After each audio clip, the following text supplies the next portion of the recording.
This episode is brought to you by Casa Humilde Cerveceria. Shout out to los hermanos Lopez, born and raised in the north side of Chicago, in the Hermosa neighborhood to be exact. Everybody asks us, hey, where can I get some AMG beer? Hey, where can I get some Casa Humilde beer? All you got to do is go to CasaHumildeChicago.com, pop in your zip code. You're going to get all the locations. Go get some beer, go get some chelas, and go visit them at their new location out there in Forest Park. Casa Humilde Brewery, ya se la saben, son del quemado los pelados. This episode is brought to you by Frontline Autoworks. 1751 Albright Road in Montgomery, Illinois. All my people out there in the western suburbs, go check them out. Aurora, Oswego, Plano, Yorkville. Go get your car checked out. General Mechanic. They specialize in wheel alignment, transmission. They also do the Lyft and Uber inspection for all my drivers out there. Go check them out. You can make a scheduled appointment for an oil change for your AC recharge. 630-692-9704. Or feel free to visit them at their website, frontlineil.com. This episode is brought to you by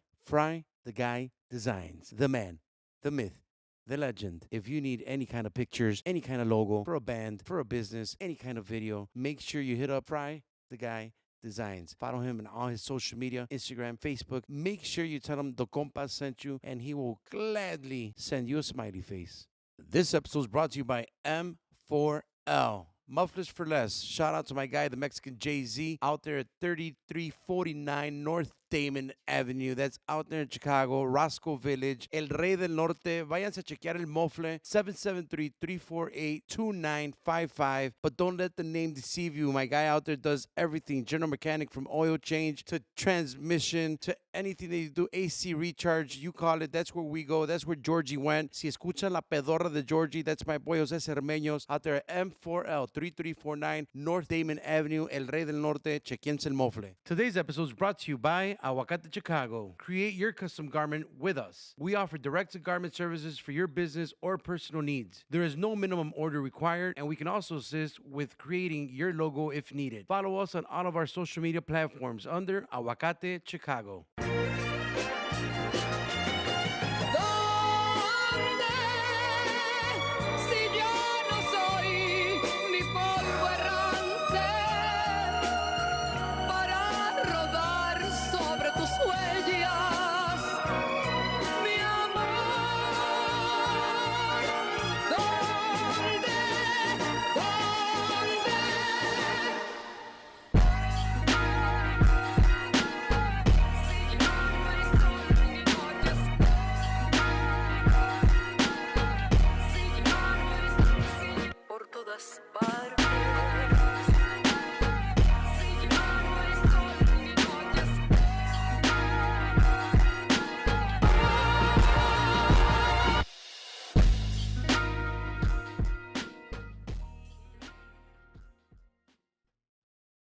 What's good, Good. Su compa Carlos Rodríguez. Y su compa el Barlo. Viejones, here we are again, viejón. Vamos a tratar de... Hell yeah, it's been a while. We'll have a little recap episode while we were off for a couple months. Pero, long story short, we just finished the Guac Pod officially. Luego se la platicamos. Yeah. Pero empezamos hoy de nuevo, compa. Hell yeah. Hope you guys been watching the fucking Guac Pod. Hell yeah. It's been killing. Lo veo al compa Bart. No quise decir nada antes, pero lo veo más flaco que antes, al hijo de la chingada. Yo, compa. Sí. You're even into, what is that? Sure. That's a large. That's a large. That was for sure, that was the first thought like, this motherfucker wore his large shirt today. You know what? I think it's an extra large, pero it's a... It looks like a large, compa. Small. Would you say that? Extra large. Se ve más chichón. That's what... Se ve más pinche... Hot boy summer. 3 times in the last 2 weeks. Con eso. Oh, man. That's consistency. All right. Well, look, I don't know. We have a guy today, wey. He's in a fit journey as well. Fucking Mr. Consistent. That's consistency, wey. Hell We'll talk about that shit too, but... Hay que saludar los pinches, los de atrás. Sí, hoy no están. Todavía no nos regresan el pinche sign, compadre. Queremos, rapidito, pues darle las gracias a todos ustedes que se siguen sintonizando y le vamos a dar duro 2-3 meses antes de empezar la siguiente temporada de Wackpad. Vamos a andar en putiza aquí, trying to do 2 a week. So, we're going to do a new system for you guys and for everybody to be more consistent on both pods. Pero empezamos hoy. Our sponsors, Casa Humilde Cerveceria, shout out to them. Pistielne, My boy Chabelo's trying that nopalí. It's awesome, just like every other one. Hell yeah. Fucking fire. And then he's got the AMG waiting on deck right there. A mi compa José Cermeño, compadre, que se acaba de retirar ahorita de aquí del estudio. Vino a echarse un churro, güey, nomás, ¿verdad? Salud para José Cermeño, todas las compas allá de Roscoe Village, M4L, Mufflers for Less. He's been our number one guy since the beginning. He's our Chicago guy. He's the north side of Chicago, Roscoe Village. Vayan a que les chequen El mofle. pinche mofle. Ese güey specializing in mufflers and catalytic converters, pero le hacen de todo, menos a la joteada ahí, compadre. A veces. A veces también, cuando sea domingo y está abierto. Para mi compa Georgie, para mi compa Mechudo, Aguacate Chicago, I got one on today, compadre. For all your merchandise needs, hit us up. We got you. We'll print one. We'll print 1,000. Mándanos el diseño. We can also provide you with design. My compa Fry is ironically also a sponsor. The next one. Fry the Guy Designs. Oh, yeah. Shout out to him, que también, aparte de que es el designer, he's actually the guy Hizo el that... pinche diseño también de la camisa y Sí, sí, todo, güey. Aparte de que es diseñador, es el que prende ahí el pinche la cámara y todo el pedo. Así es de que, para mi compadre Fry the Guy Designs, saludos para él. And then we have a new sponsor, compadre. From A-Town. Shit, our first A-Town. A-Town sponsors in the fucking A-Town. house. Se lo voy a dejar que lo presente usted porque es compa. Es compa. Es Pretty compa. good friend. No es nomás mi compa. También es mi mecánico, güey. Oh, So, pensé que sí, no nomás es mi compa, pero también es mi amigo. También. También. Compa, amigo. También me ha y checado el muffler, el mecánico. compa. Y también le ha checado el aceite y todo el pedo. No muffler. That's the only thing. You gotta go to Cermeño for the muffler. No, okay. Pero son mecánicos. Shout out to my fucking guys from Frontline Autoworks. I'm gonna give you guys the address: 1751 Albright Road in Montgomery, Illinois. Guess There pretty you much go. A-Town. A-Town, Montgomery. Montgomery. Ahí les queda cercas a todos. So my Yorkville, Oswego, Montgomery, Aurora. It's in the middle of Plano. everything ahí el pedo. Está en medio el pinche pedo. General Mechanic. General Mechanic, they work on everything. Pinches alignments y todo, güey. European cars, todo el pedo. Todo. Hijo de la chingada. And it's getting hot, so go get that fucking AC. Oh, they do the Basic recharge AC. on the AC, all that shit. Todo lo que caiga. Todo. Menos el Al mofle. rato le vamos a poner aquí todo el pinche, todo lo que hacen. A la verga, no un pinche. Salud para ellos, a la gente de Aurora. Cáiganle, lleven el pinche carro, lleven ahí la pinche G-Wagon, lleguen lo que tienen que llevar. Arreglen esa putada.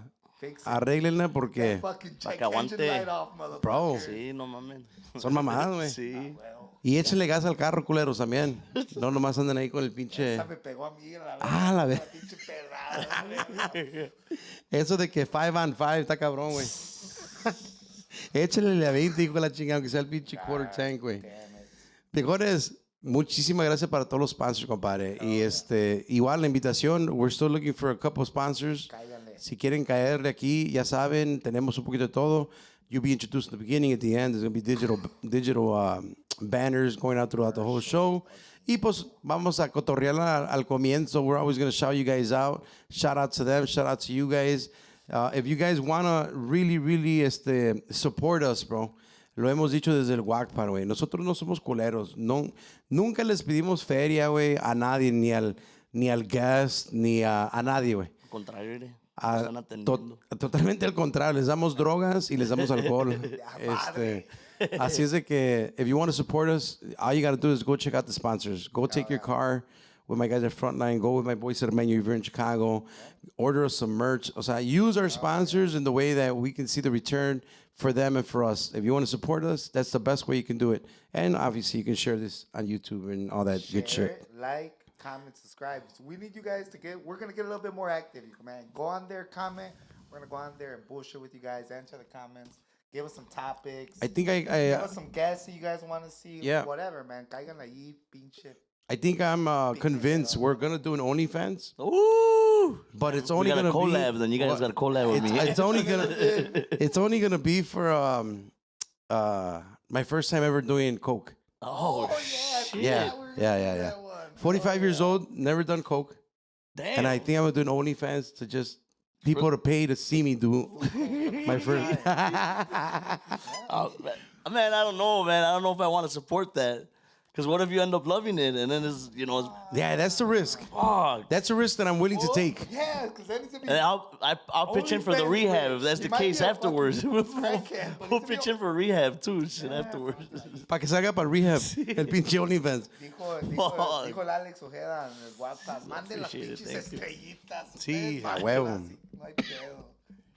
Pero as you can see, we have a guest here that we've been trying to Forever. do this pod We're past due, man. Past due. way past due. Un vato con un chingo de trayectoria, somebody that I've known for a very, very long time. My compadre Bart knows this guy. Tiene chingo de historia, so it's going to be a good day to, get high and have some high talk. We each did a little miniature piece of mosh, microdose. güey. Yeah. Para sentirnos amorosos, güey. Sí, que si de repente toca la pinche pierna, güey. Para que se ponga cachonda la cosa. Sí, güey, sí. De repente se We're gonna end up calling the homie para que venga a chequear el muffler and shit. Ah, güey. Acaba de ir. Ya lo Come back, chequé, bro. ya lo- Come back. They're hitting. But everybody that obviously is seeing on here and whoever's listening, formally introduce, hay que presentarlo formalmente a nuestro invitado de honor hoy, a mi compa Chabelo, compadre. ¿Cómo Muchas anda? gracias. Thank you guys for the Bajista invitation. de Vanguardia, sí, cómo man. no. Mucho gusto. Thank you. It's my pleasure, bro. I love talking to you guys. I love to get to. Every time we see each other, we run into each other. We have a little bit of a spark of a conversation. Yeah. So this for me is like Spark of a joint as well. and a spark of a joint. No, for me it's todo un gusto, way. I love conversing with people that kind of have been in the same time, been through similar experiences, and we could kind of fucking relate on their stories. Hell yeah. Shit like that. Bro, well, I mean, ever since I've met you, how long have you been doing the whole fucking music thing? Se vale preguntar, like, how old you are now and when you started and all that shit, or what's up? I'm 33 years old, Okay. bro. 33 years old. Same age, G. Yeah, about to be 34 in July. Jesus year. You're in the Jesus year, bro. Yeah. That's Yeah. why we're on this journey. Yeah. Come on, I see it. Jesus Is the number probably, is it the age, I think? Could it be? The what? Is it the age? What is it? Is it the number? Jesus year. That's Jesus. the year Oh, that, right. This is when he dies. Okay, right. Yeah. Damn, that sucks. Well, Not that you guys are gonna die, right? I mean, He maybe comes we back died to life. already, He comes bro. back, he comes back, though. That's what I'm saying. Like, that's the way I look. Like, okay, when I go to the gym and I fuck myself up, right, I always tell myself, like, I gotta die a little bit. Like, if you don't fucking die a little bit, Like it's gotta hurt. it's gotta hurt, bro. Yeah. At first, when I first started, it hurt all the time. It hurt all the time. Yeah. Because I wasn't used to it.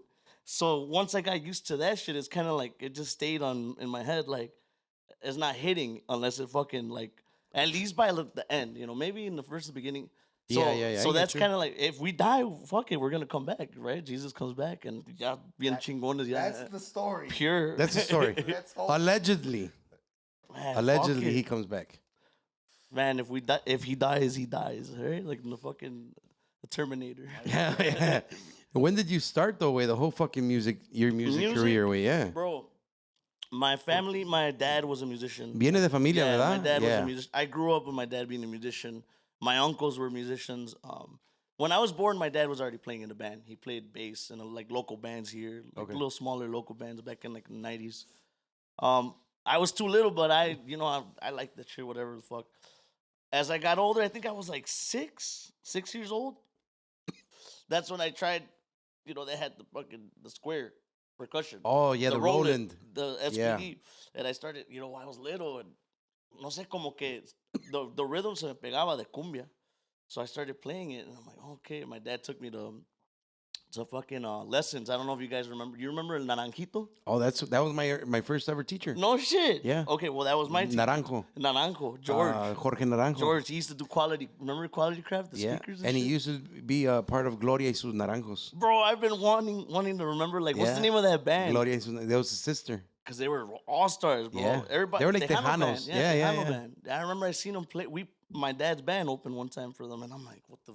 Because my dad actually opened up for Jaime Los Chamacos. Oh, shit. So that's my first shit that I was like, what the fuck is Tejano shit? Jaime Los Chamacos and shit. Because I seen them, they do. But what did your dad play? Like versátil grupero? They play grupero. It was Okay. grupero. It was in the early '90s, so that was their thing at the time. Okay. And that was like when I was like 5 when he opened up for them. But I didn't play with him. He would just take me to the gigs. It wasn't until I was like 9 years old that they're like, oh well, let's put a kid in the band, because always when you have a kid in the band, it's kind of like It's kind of like cute and yeah, shit. it's a cute thing, like a fucking gimmick to the band Yeah, or yeah, whatever. yeah, like, yeah. I have a kid, all right. And he could play and he dances fucking, because I could already dance. So I You could were play. 9? Yeah, I was 9 Hell years yeah. old, bro. Because I already, since I was like 5, 6, I was kind of fucking around. I went to Naranjo maybe for like 10 lessons, bro. Same way. He, Yeah. he taught me the basic, rhythms, Yep, shit yep. like that. And then he would, at the end of the lesson, he would do some crazy shit just to like kind of make me like, To like let you know, like I'm still your teacher. yeah. And shit. Yeah. No, not even that. I think just because I would love it way. Like I remember I don't remember how he used to fuck. He was a badass drummer. The bro. double pedal, The like, double or the pedal, double bro. hit, yeah. And I remember he would just be like, mira, así lo resbalas. Así. And I was just like, what the fuck? I was a little kid, so I'm like, that's like some superhero shit, you're not supposed to play like that from what I know. So when I'm 9, I already kind of had a little bit of notion of like, I seen fucking Jaime Los Chamacos, that was my biggest fucking influence. That's a big influence. Because they're like a show, you see their shows, they do the dancing, the jumps. So when I see that, that already was in my head, like that's the way a performer has to act like. Like that's the type of shit people want to see, because I saw people going crazy and they were doing that shit. So I already had that shit. When they put me in the band to play the square, they started a new band with my dad, with my uncles, my mom's brothers. Because they were all like, we're all going to put our credit together, buy fucking sound. They bought speakers from George. Oh, like a bunch of shit, because you remember he used to do the speakers. You would build them or make them. And yeah. shit, So they're like, but we're all going to start a band together, And that's when I started with the little square.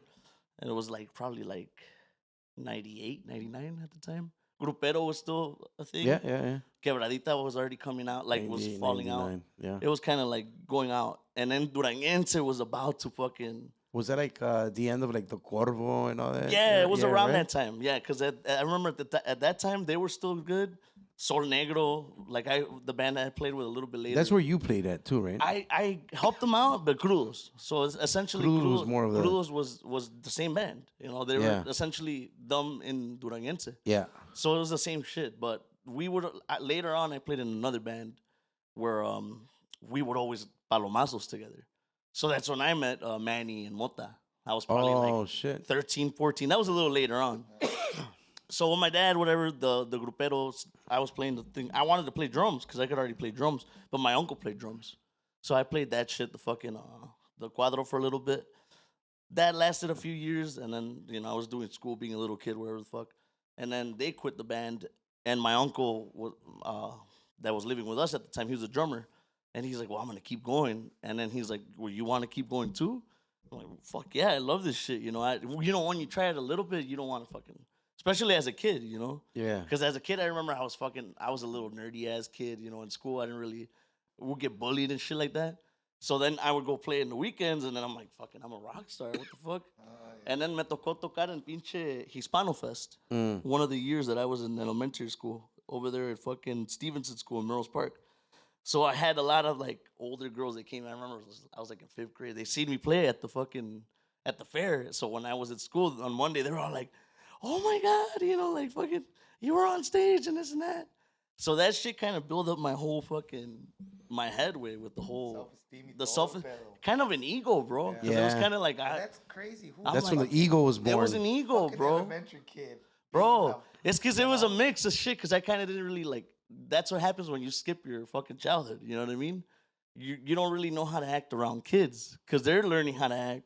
And I'm fucking growing, I'm hanging out with older adults. people. Yeah, like adults. in a band. So I'm kind of adjusting to how they're all act. smoking Marlboro Reds. Yeah, and shit. they're all fucking drinking. They're like girl, whatever the fuck, they're on a whole different. So it was kind of like weird, I didn't really fit in with the school and shit. And then I wasn't there long enough either. So whatever, the whole music thing was just kind of fucking. So the school slowly just started going like, not even slowly, fast. Like by the time I was in fucking like 8th grade, I already was like, man, I don't want to do this shit. Duranguense was already. So fast forward, I played in the band with my uncle. It was still kind of grupero, and then it was kind of transitioning into Duranguense. I remember at that time, they were like, well, fuck it. If you're playing the fucking cuadro, we don't need that. Well, let's just buy you a matambora. Damn. So and I'm like, no, fuck. I felt like a downgrade, bro. What was the name of that group, bro? Dimensión. Oh, okay. Se llamaba, it was like Grupo Dimensión. And then like when they added the tambora, it was like tamborazo dimensión. Oh, So it was like shit. from you probably remember remember Promar Records, Martín se llamaba, Los Vencedores del Norte. Oh, yeah. I not just seen them, but I seen them last year. Okay, so that's from that branch. We're from that. I come from that branch, shit. bro. Yeah, You're from Martín Olivares Martín school. Olivares, yeah. So after he, like, you know, he had a little label, and I remember we were one of his fucking like bands, because at the time, bro, the Duranguense thing, it was hot. You know what I mean? It was fast, and I remember at the time there was only like maybe Duranguense bands. There was like Montes, Horóscopos, Braceros, and then Atardecer and Patrulla and Capaz. But like Atardecer didn't have papers yet. I think Patrulla didn't either. So the whole world, the whole country, fucking Duranguense is hot as fuck. And there's only like 4 bands, 5 bands that could play. Everywhere. Everywhere, Yeah. bro, everywhere. So what happens? This fucking Martin, he knew it right away. Like, oh, you guys got a tambora? Well, I still have, because he was kind of doing okay with He was doing like outside gigs. a lot. outside gigs. Yeah. So, bro, I was like fucking almost dropping out of 8th grade to like play sold out fucking jaripeos in Florida, Virginia, and that was my school, bro. Playing Like, the tambora. yeah, playing the tambora. And I'm talking about like those were the good days, bro. Because like anywhere you played at, it was fucking Slammed. packed. And then more that Duranguense was popping. So it's like, oh, all you had to say was Duranguense band from Chicago. Oh, shit. Yeah. That's it. North Carolina, bro, fucking Virginia, everywhere, every state wanted a Duranguense band. So then that was my thing. So I was like, fuck it, you know, I don't like tambora, because that to me was a downgrade. I'm like, fuck, I could fucking play the drums. I like drums and I could play this shit. So I'm playing the tambora, whatever. The fucking crowds are crazy. So that's like another thing that I'm learning. I'm learning how to work crowds, you know, I'm learning how to fucking. I remember at the time, Braceros, Juan Laredo Jr. Yeah, he the was, showman. He was a showman, bro. Yeah. So I remember, like, I seen him and I'm like, damn, that's kind of like what I have to do a little bit. And then also, wait, Sol Negro too, they used to do show too. Like, even Crudos. Crudos were like, they were the top fucking Dude, show. Crudos was some other shit. Yeah. I'll share a story about Crudos Right. later. Yeah. So we'll get there. Yeah, we were popping, bro. Like, fucking, he was banking because, you know, the guys band were was on high working. demand. Yep. And I just didn't give a fuck because I was a little ass kid. My uncle was the same shit. Everybody was just kind of like dumbfounded because the gigs were always good. Every weekend we were flying somewhere. Like flights, hotels. Everything paid for. Everything paid for. And then like packed gigs, always packed gigs and shit like that. Interviews like you're famous, and you know, it's kind of like a jump. You know what I mean? You kind of are going from playing super local, fucking Boston, Casino Trophy, Luna Ballroom, fucking Eagles, you know, shit like that. And all of a sudden you're going to fucking Virginia and sold out, shit like that. Opening up for Montes or whatever the hell. Yeah. So, or sometimes even by yourselves. There was times we went by ourselves. Like And I it said, was good. it was just at the time, the gimmick was Grupo Duranguense de Chicago, fucking sold out, bro. I think the market was good at the time too. It was a little bit before reset. Yeah, it was like 2004, 2005, Okay. around that time. So then I have all that shit, all that experience. That band ended up, whatever, falling off. I played in another band with my uncle, local band. And then I kind of was like, you know, you kind of outgrow bands or just situations, you know? Yeah. It's kind of what happened with me. Like, that's what happened with my uncle with my dad's band. He outgrew them, and then, you know, they were like, well, we're done. And then he's like, well, I'm going to keep going. He told me. And then we outgrew that band, and then we went on to that band, and then we kind of outgrew that band, too. Yeah, yeah. And then after that, I remember I was still friends with Manny and fucking... Dude, I was a fanboy. I'm not gonna lie, they were my favorite band. Crudos? From Crudos. Because I Or learned from how to Sol play- Negro times or what? This was already Crudos times. Yeah, but you became a fanboy. Yeah, Sol Negro. Because Yeah, I right. played a Palomazo with them, and I'm like, what the fuck? They played, I forgot what fucking song they played. They played like a merengue popurrí, bro. And I remember Mota was fucking, he had like a fucking ski mask, like a shiesty on. Like he had a shiesty on, and he was like, he was rapping, and it was fucking... Like, I'd never seen anything. was different. It was different, bro. I was playing with a grupero band, you know what I Yeah. mean? Like, not even Jaime Los Chamacos. You know, this shit was crazy. I was Yeah. I'm like, these motherfuckers are kind of crazy, bro. Like, that's kind of... So, ya se me pegaron. And the music was... Bro, the music was on point, though. That's the thing is, not only were they crazy, but they had, you know, at the time, Omar on drums. Oh, yeah. Castellano, Yeah. he played Castellano. They always had good fucking... what was it, Edgar, guitar player? Oh, yeah. He was had with them, right? He played with them. Now for a he's while. doing the whole mana Yeah, thing. yeah. So they always had good. They even had Rafita, bro. I remember for a while they had Rafita on drums. Macizo, the drummer. Oh, really? Bro, they had like almost every. They had another little rock and roll dude, bro. What was his name? Ricky? Rick, bro. That's He's a monster too. Bro, I ended up playing with him for a while too. He's fucking one of my favorite. And they had drummers. Caesar on the bass. Caesar's an awesome guitar, bro. So they just had all stars, bro. Yeah. So I kind of picked up on it right away. I'm like, damn, they're fucking G's. Like in Chicago, those are like the G's. Mm-hmm. From what I seen, them, Aladdin, because the keyboard player that Paco? passed away. No, Oh, the other guy. The other guy. Yeah. And he would do. I remember, bro. My dad's band opened up for them, and he would do it, but he would. I don't know if you guys remember that guy, and he would block it. Like He would cover his. technique, bro. So no one can compete it, bro. Because I remember. Player shit right But it was his move, bro. That was his fucking Like signature. his signature. Yeah, he would do it like that, and he would just be like the Pegaso songs, because that was their thing. That was a Pega Pega. Was that their was, shit. yeah. Damn, Aladdin. You took me back to that. Aladdin, Magia bro. Blanca, that's where Lalo was at. Lalo, La Loquera. Yeah. Bro. I come from all that shit. Yeah. I mean, I was a shorty, but I was already fucking in the clubs, bro. I already fucking. You were already fucking drinking with Jose Cruz de la Torre, nigga. Casino Tropical, right? Casino Tropical, Jose bro. Cruz de la Torre. Bro, the jingle. Yeah, man. I started from that. All right, so then the Duranguense band, whatever, we outgrew them. And then I was like, I think I'm ready. Crudos was already touring at the time. I think they were signed to like Emmy Latin or some shit. Yeah, I remember that. So they were popping, but I'm like, you know what? I could fucking do it. I think I could do it. Like I started playing keyboards. I started playing tuba. Yeah. So I learned all that shit. I'm like, I could do this shit. Like I could do badass arrangements. And I hit them up, and I remember they were kind of like hesitant because I was like 16 at the time. They're like, he's 16. That's kind of a liability, you know?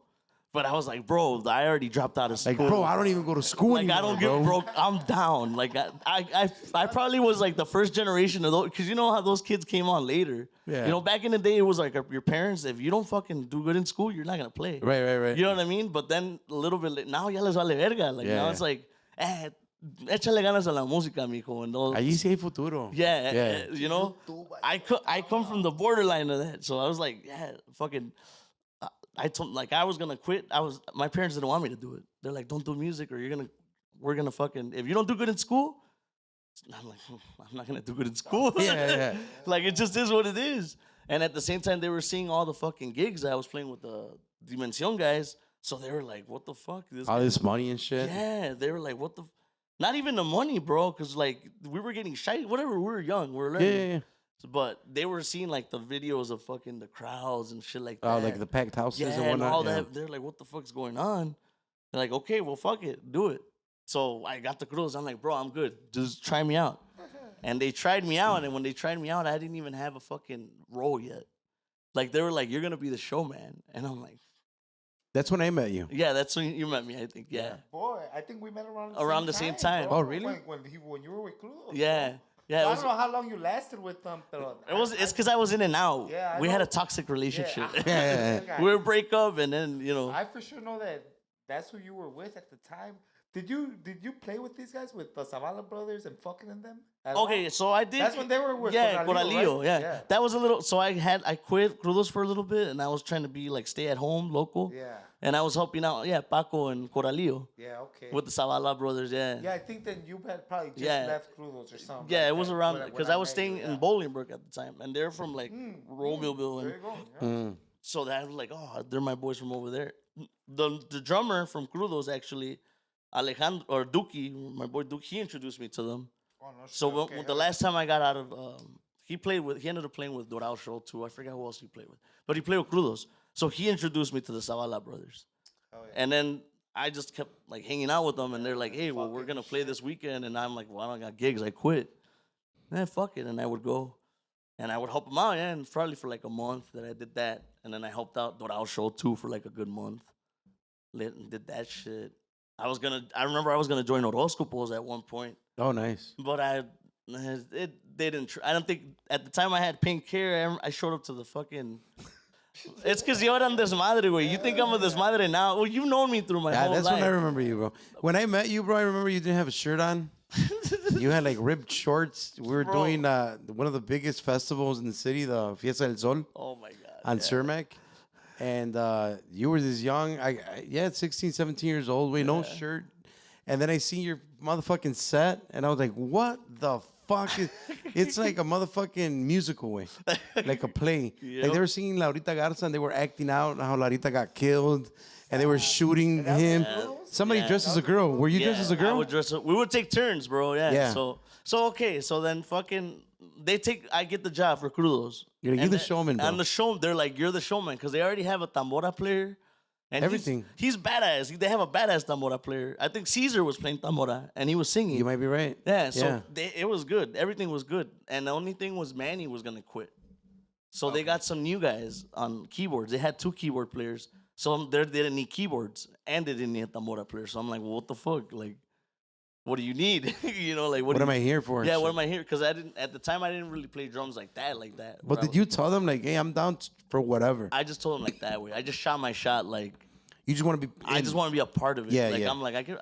In my head, I'm like, I could play anything. I could play. If they tell me to play drums, how many instruments did you? I already had play with? keyboards and drums, like pretty confidently. Like I could fucking I could just join because I had helped out. I played with Conjunto Matador. Oh yeah. I played with them for a little while too. That was a little later, but I played with Dub, so I'm like, I could do this shit, whatever the fuck. So then they told me, okay, well, we're gonna try you out this weekend, and they tried me out the first weekend. First weekend sold out in Houston, alternando con pinche La Auténtica de Jerez, bro. Wow. And this is like 2016. No, not 2016. I'm tweaking. 2000. Yeah, like 2011, 2012. What around that time. So, but when they give you the fucking position, wait, do you go and sit and think about what you're gonna actually do, wait? Well, so they told me to go to the practice, right? And I'm like, okay, I'll go to the practice to see what the fuck. So I go to the practice, and Mota had me try out a little bit of everything. So like I played a song on the keyboard like as melody, and I played ones on tuba. I even played some on the drums, and I did the fucking tambora too. What do you say? None of that shit. No, I mean, you're the showman.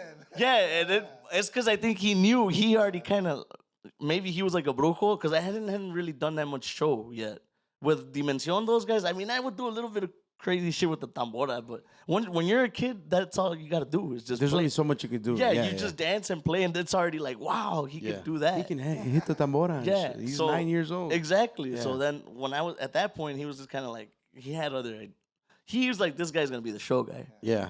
So, all right, whatever. I practiced that shit. I didn't practice a set or nothing, so I'm still kind of wondering what you're like. What you just asked me, like, what the fuck am I gonna play this weekend? And I remember the day that we're gonna leave to Texas. It's like a Thursday night because we're gonna play the whole weekend with Auténtica. And the fucking keyboard player Mariano, he's an old school guy. He fucking brings an accordion, the teclas, and he's like, "Ten Chabelo." Él fue el que me puso Chabelo, because I went to a tryout and he looked at me. He's like, "Este güey se parece a Chabelo," and it just stuck, bro. Like that's literally how it stuck. Holy shit. Yeah. So that guy, he brought accordion the day we were gonna leave, and then he's like, "Si le sabes, güey?" And I mean, I play keyboards, so I was like, I just fucked around with it. Yeah. And they're like, "Pa que te eches la de Laurita Garza ahí en el acordeón, o la de pinche Gerardo González en el acordeón." And I'm like, all right, fuck it, yeah. All right, now I have an idea of what I'm gonna do. I'm gonna play this fucking accordion for 2 songs, I guess. Or whatever the fuck. And then so we're driving, and then Mota's kind of like just talking to me. I'm all like hyped, because this is my first trip. We're driving at night, my first trip with him. So I'm sitting shotgun with him, and he's just kind of like trying to see what the fuck I'm about, He's like, oh yeah, so you do school and this and that. You got a girlfriend, whatever the fuck, and this and that. All right. And I'm just kind of like still waiting, like for him to tell me, like, what am I gonna fucking, Yeah. what am I gonna do? What's the plan? What's the plan? Yeah, what the shit? fuck is the plan? We didn't talk about the plan. There's no plan until we get there, pretty We're much. already in Arkansas Yeah. And then shit. they're like telling me, okay, well the songs, like he's telling me, do la de dos monedas. I think it was Gerardo González. He's like, instead of playing it, fuck playing the accordion. Like just act it out. Like you're you're gonna be Gerardo Gonzalez. Like you just gotta wear this mask. Like, fuck playing the fucking instrument, Yeah, bro. and then he's Put like, that shit down. Here, they do had this. props. Way Crudos always had props, you know. So they had guns, they had all sorts of crazy shit, blow up dolls, fucking. They were on deck with props. So he's like, here, take the gun. They had this big ass Dos de Oro belt, like a big fucking oversized giant one. And he's like, put that on and put on the mask and just pretend, like, listen to the corrido. You've heard the corrido, right? Ya todos sabían que era pistolero. Like, just act all that shit. Like, act it all out. And I remember one of the keyboard players had the sample of the gun, so I was shooting and shit like that. So I'm like, okay, fuck it. This is my first gig, bro. My first gig. And I'm like, it's sold out, bro. Sold out. Sold out, bro. This is my first shit. So we play, and it's probably like the first part, Duranguense dancing, you know. Back in the day, it was just everybody dancing, and you keep going, keep that shit going. So it was probably like that for 15 minutes, and I'm just dancing, and I'm, you know, we're having like a dance. Saul, you guys remember the drummer, Saul Reyes? Yeah. He was a tambora player. Oh, shit. So so we would have like fucking dance offs. Like we were having a dance off. So that was the thing. He was like, you're gonna have a dance off with this guy.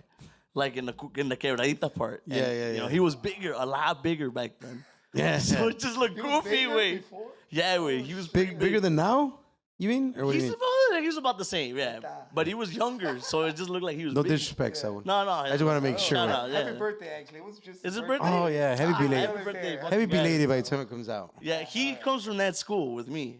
We went through that school. I didn't know that way. Yeah, wait. He comes from that. He's a fucking badass too. He performs, way. So he would do the I've never dance seen that moves side and of shit. And we would be dancing off, and I would be doing my shit too. On my dance offs. And then, okay, so we did that for the first set. Yeah, whatever. Comes with the, ya todo. So I got to act that part out. And he dies, you know, at the end. Fucking Gerardo Gonzalez, he dies. So I just remember, like, this, when I lost, because everybody always asked me, like, do you get nervous and shit like that? And I think I had gotten nervous a few times. Like, when I was younger, when I played Hispano Fest, I was going to get nervous there, kind of, because I was, like, 9 years old, I think. And there was a big-ass crowd, and I was just kind of like, but I don't know. I saw the girls from my school, and then I kind of was like, oh, fuck yeah. Like, this is they're going to bully me. If I tweak right now, I'm going to get bullied. Yeah. So I got to fucking act like a bad. badass. Yeah, they're looking at me like I'm a bad. Okay. So the same shit happened in Texas. Like, I was shitting bricks inside because I didn't know the plan. I'm like, what the fuck's going to happen right now? I just see a crowd of like 1,500 people probably, easily. And everybody's lit. So I'm like, all right, whatever. We're acting the show. And I remember at that point, like, that's probably the point when I got nervous. Because I have to act it out. And everybody's just watching. No one's dancing anymore. Everybody's just there watching. No one has phones anymore. Obviously, this is while they're playing, right? Yeah, they're playing and singing it. And I come out. So you're Gerardo Gonzalez. And fucking, ente, pinche Gerardo. Jálate, güey, jálate. Damn. And I come out and it's just, ya todos sabían. And I come out and do my shit. Whatever the fuck. So everybody's just watching, laughing, Standing you know. ovation. They're like, ha ha. It's funny, you know. It's supposed to be a little funny. Yeah. And then, ya se muere el güey. And at the end of the corrido se muere. And I remember I died. And I'm like, I think I made it. They're not clapping yet, but they're just kind of like a little awkward. Yeah, they don't know what the fuck They don't know really what happened. the fuck happened or Yeah. what the fuck. And I'm just there. And I'm laying there. And I'm dead, supposedly. And fucking tell me why, like, 4 or 5 girls just jump on top of me. And they start fucking shaking their heads, bro. And I'm just like, what? And they're like, eh. And they start playing zapateado. And the fucking, and the yeah. shit gets, and after that, Yeah, valió madre. valió madres Yeah. todo. Like, I didn't drink like a lot. That I was young, you know? And I got fucked up a little bit after that. I just remember I was just dancing. They had these, the marching tums. Yeah. And that was part of the show too. That we would put on the marching tums and play zapateado and walk around the whole crowd. And everybody would just pour fucking beer and shit like that. So that was that part. Then I put that shit on and yeah, and the rest was history with that band. That was just those shows. After that, it was like, ya como que me tuvo confianza. Like, okay, that's what you're going to do. We got to do more cool We shit. got to do like more that. cool shit. Yeah. Then we introduced Laurita Garza. I think that's when Omar Sanchez was Yeah, with you, Omar right? still was there. He was he still About played a más few o times. menos. Yeah. Yeah. He got out, and after he got out, it was just Mota and then Emmanuel. You guys remember Garibo. Emmanuel? Garibo. Yep. He was singing too. And then we would take turns. We would take turns with Laurita Garza. Juan Marta too. Simon. I think that was the one that I was the most famous for. It was the fucking Simon. El Gran Barón. Oh, shit. Because that one, funny story about that shit, actually. I was on the podcast with the Secta guys. Okay. And I told them this story because it's one of my most fucking traumatic points in my life, bro. Like near-death experiences. We played in Florida. Florida was a pretty good state for them. Like Duranguense all in general. Still to this day, I'm pretty sure. The genre still lives there. Yeah, it's still it's strong because there's like a lot of Central American people, and those people just they fuck with it. Like they like Duranguense. So we always did good over there. We even had a fan club. We had a whole fan club, and we had one in Atlanta, in Tennessee, and in Florida. Those were like our states for crudos. So the one in Florida, it was like a bunch of sisters, and they were cool. You know, it was like this really, really big one, the main one, like she's this really, really big girl. Hell yeah. Really cool girl and shit. And her sisters, her whatever the fuck. So we were always cool with them whenever we would go to their town. We would do like a cookout or whatever the fuck, and then they would come to the shows. And this time I remember because Crudos had already played before, you know. I came in a little bit like later. Yeah. So ya había confianza con ellas. This was my first time meeting them and shit. You're the new guy there. I'm the new guy, yeah. So we're playing again. Like it's a little place in West Palm Beach, Florida, but there had to be like 600 people, bro, packed. Yeah, no. Like super packed. The whole fucking the same show. You know, we do the show, all of it, the whole thing, and then Simon part comes on, and Simon, you know the story. Simon and the song is it's a gay kid.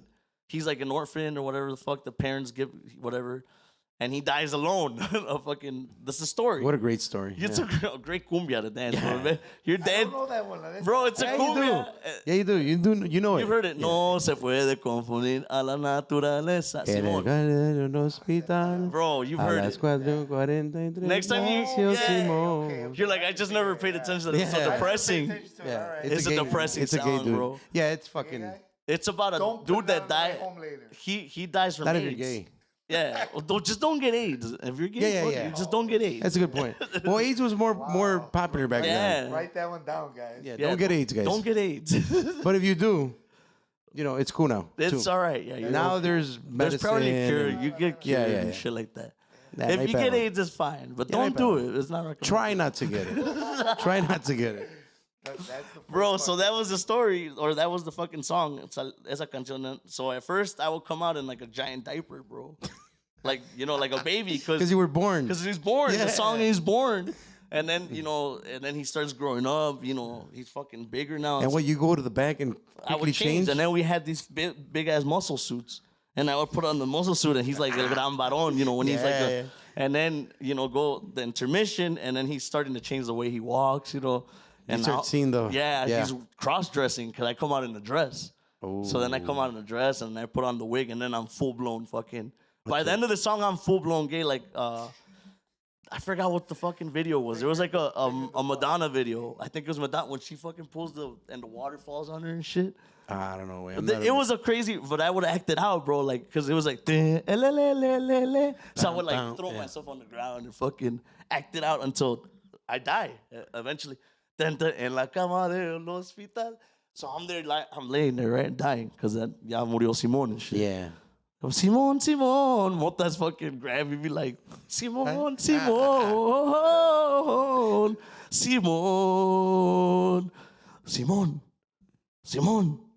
Despiértate, cabrón. And he pours a fucking beer on me to wake me up, you know. When he pours the beer on me, like the big girl, I don't know what the fuck, because the whole set, she was just like in the front. Because I think she got excited because she knew the band. So she was like, bro, she was dying to be part of the show so bad. Damn. So she the whole time, like, we're trying to do our set, and she's like grabbing our shit, you know, like stuff like that, and messing with us. So at that point, she's just right there, like, oh. And I just looked, I remember I was laying down like that on the stage, and I see her fucking face lit up, and I'm like, this girl, it's her time to shine. She thinks it's her time to shine. Right? Like, I'm like, she's about to do some shit. What the fuck is she gonna do? Like, she's gonna do some shit. Really big girl, way. Really. I like, emphasis on that. Big, yeah. like big. knockers, like Everything. Everything. Bro. Everything's big, way. She's a big. Lizzo, Mexican Lizzo. So he's like, Simon, whatever the fuck. And this girl, like, I'm like this on the stage hanging off, kind of. And she comes and grabs her big and slams on my fucking face. The weight of that shit knocked me off stage, bro. Oh, shit. So I fell from her, like, chichazos. Power drive by Yeah. titties. So then I fell, and then, like, she was there with me, and she fell with me, too, because she didn't lost her balance. So now she's on top of me, bro. Yeah, that's fucking And when that happened, that was like a cue for the whole club to go ape shit. And everybody's like, ah! And the band starts playing like, bro, all this going on, I'm suffocating now.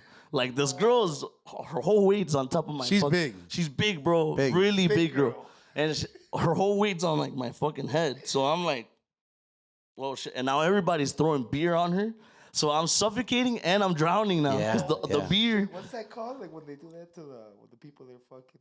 You're like waterboarding? Kind of? Waterboarding. Bro, it's crazy. I don't know, bro, but it probably was like a good 5 seconds where I started like, oh shit, I think I'm gonna die. I think I'm gonna die. For real. And Not to show bro, anybody. I started sticking this girl like with my thumb like this out of instinct.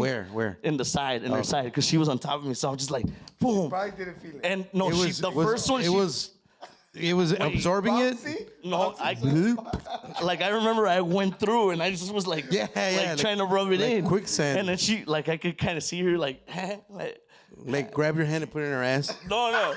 She reacted way. She reacted a little bit, but she was still kind of like, and then I just hit her with like another two, like, boom. And eso sí lo sentió y se levantó like fast. She's like, what's wrong? She's like, what the I don't know, maybe fuck? you're 400 fucking pounds. Bro, I don't. If she wouldn't, like, if that, I was gonna die. I'm pretty sure that shit. Damn. Like, I still remember, and I get goosebumps, bro, because I remember, I like, thought you were bullshitting when you said No, bro. you almost lost your life. no, You really bro, almost lost like your for life. real, because I've almost died a few other imagine times, as like well. drowning and shit, and it felt just like that. Ooh, Johnny, that had to be scary Yeah, as fuck. that's probably like one of the ways I don't want to die. I mean, I don't want. No one wants to That's not die, scary too. but I would hate to drown. Do you bro. think that? Yeah, that's up there. that That's up- shit's? How Well, about it's- burning? Burning must suck too. Pretty bad. Yeah, yeah, burning. Yeah, burning. Well, yeah, it's because the thing about burning, it's the same with fucking, with drowning. It's short. Like it's quick. Like you're gonna when you burn. Like I think that's after 20 seconds you lose all feeling. You know what I mean? Like it's like 10 seconds or 20 seconds of intense. Oh shit! And then it's just And then numb to it. and then you just And then die. drowning? Like yeah. How long you think you last? It's Not like 20 much. seconds, like Yeah. something like that. Because there's a video that was going. You guys saw that video? There's a fucking video that was going around. Someone drowned? Someone fucking set themselves on fire.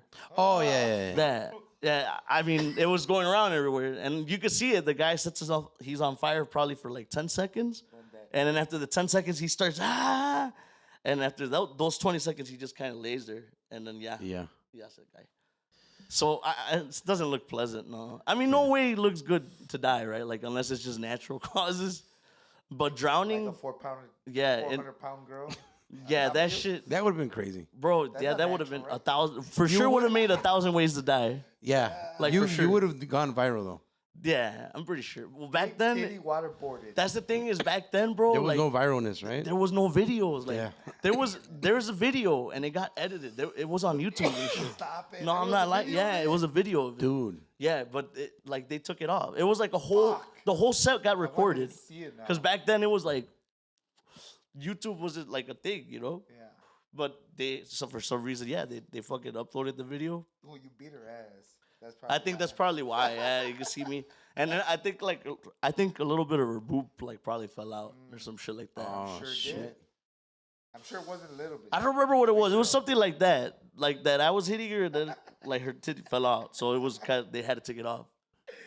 Maybe it was just a side tit, right? Because she's so big. Yeah. but she a big She had a girl. tank Yeah. top, but it was just it was some I think it was because the girl, she knew the guy, like she knew who the fuck did the video, and she asked like, "Hey, please Oh yeah. take that shit out," because she wasn't really like. If you look up the video, she comes out in a little very part, and it's like, nah, that shit was.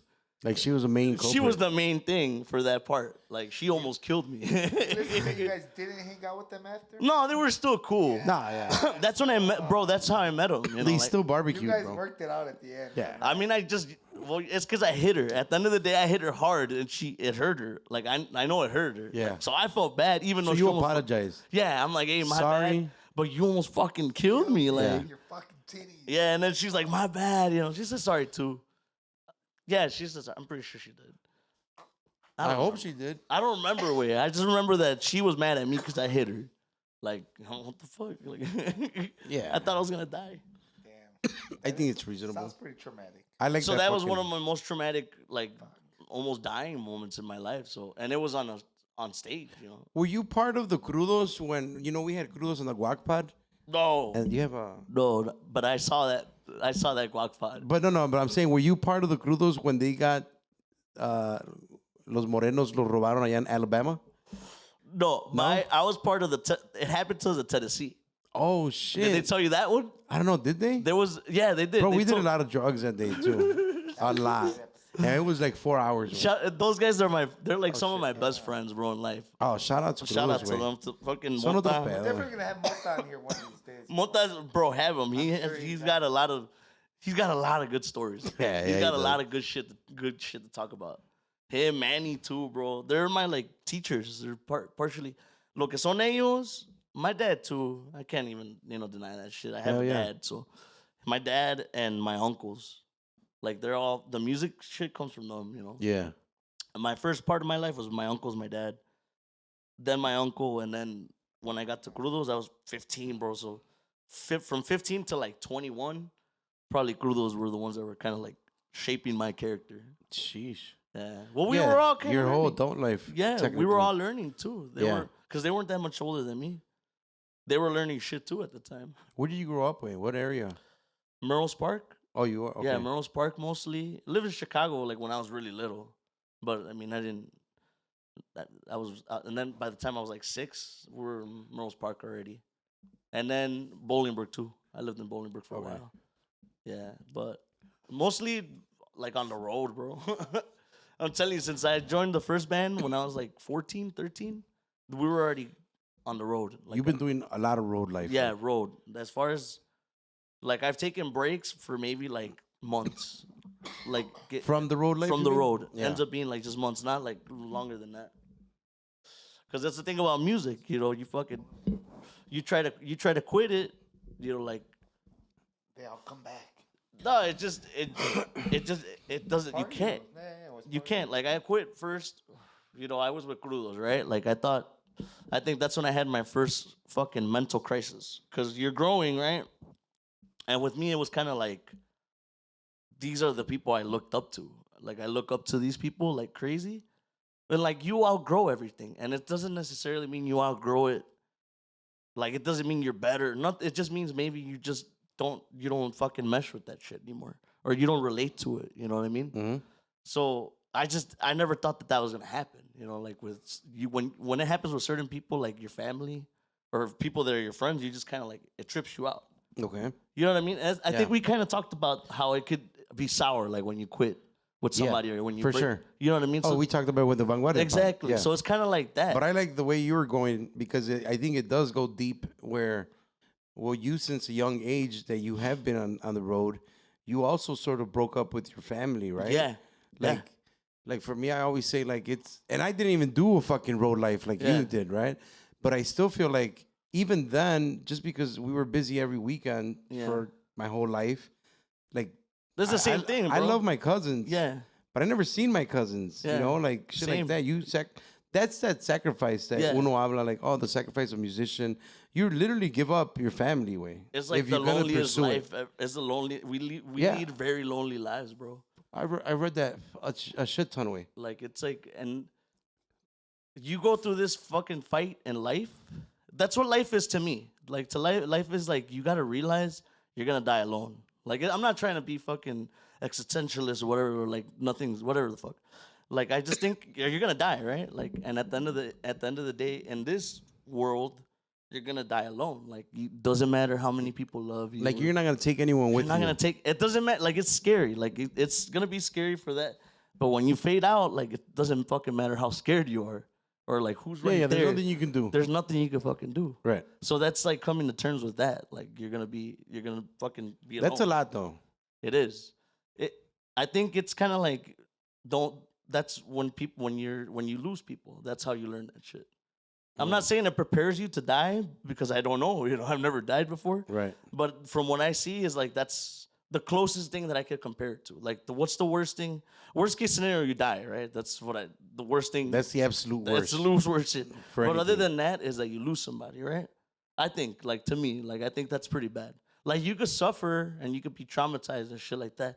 But it's what I mean? Like it's the ultimate, I think if you lose somebody, that shit, there's nothing you could do about it. What's worse? You think losing somebody in the physical world, or how about losing somebody even though they're still alive, but you lost them? Does that make sense? Like, what if you have a brother that doesn't that doesn't fuck with you? Yeah. Oh fuck yeah, that's like tough. might be as That's pretty tough, right? yeah. I don't know what it's like, but I would assume that it's tough. Yeah. I would assume it's pretty. I mean, I don't know, man. I think ultimately you have the fucking choice to like, even with people like that, because To make it work. Or yeah, what? to make it work, yeah. I think that's the big point in life too. It's just like having that like someone's gonna have to have a breakthrough, whether it's the brother that's fucked up, or whether it's you that's fucked proud, up. that's Yeah. fucked up for being proud. You know what I mean? Yeah. Because that's the thing is that we're talking about. Life is this. Like at the end of the day, we all get to that. The last days is fucking like you want to make peace. Yeah. The only reason why I say this because we DMT Sapo, right? Okay. Yeah. Sapo, Fuck yeah. You like I've where we're done going. it. I've done it 3 times, right? Sheesh. So essentially, if you know about that shit, that's what that is. The Sapo, it fucking detaches your conscious. It triggers your brain. Essentially, like in theory, it triggers when you smoke that shit. You're not getting high. It literally, I don't know why that frog shit. It triggers your brain to release cinco de methyl tres. Yeah. That's what it's called. Which you only get when you're fuck- born and when And you're when you die, yeah, that dosage because they do studies on there's studies on that shit, and that's what happens when you take that hit and you hold it for those fucking 10 seconds, bro. Your brain is like you're done, you're dead, That's why they call it ego death, because when you fucking what's the worst case scenario? You die. So if you die, who the fuck are you gonna stand tough about? Or what do you? So when you do that, you feel like you're dying, So check it out. or does it just trick the brain into thinking that you feel like you're dying? That's the thing is like you black out, right? Every 3 times that I did it, it's always been the same. How long has it lasted? Okay, so the first time I did that shit, and it's the same. Like I was telling this guy a story about how I met Marito, right? Yeah. He was my boy and shit. And when I met him, I met him and he just looked at me and he's like, "You need shrooms," and whatever. Maybe he just like you said, he offers to everybody, right? I never seen him offer it to anybody else though. Bro, he offered it to me too. He did. Yeah. He's picky, bro. Unless he's picky. Yeah, now I'm gonna feel special, bro. Because he looks at your eye, bro. He'll give you the eye. Yeah. And he will. he'll be like, ¿Quieres unos hongos? Tú eres un guerrero. Like, he's not gonna give it to like the guy that, likes to do some other shit. You know what I mean? Yeah. But the thing is, he guessed it, but whatever the fuck. He gave me them and I tried. And the thing is, I took them because I was going through some shit. Okay. And I already knew about shrooms. I would take shrooms like therapeutically because they help.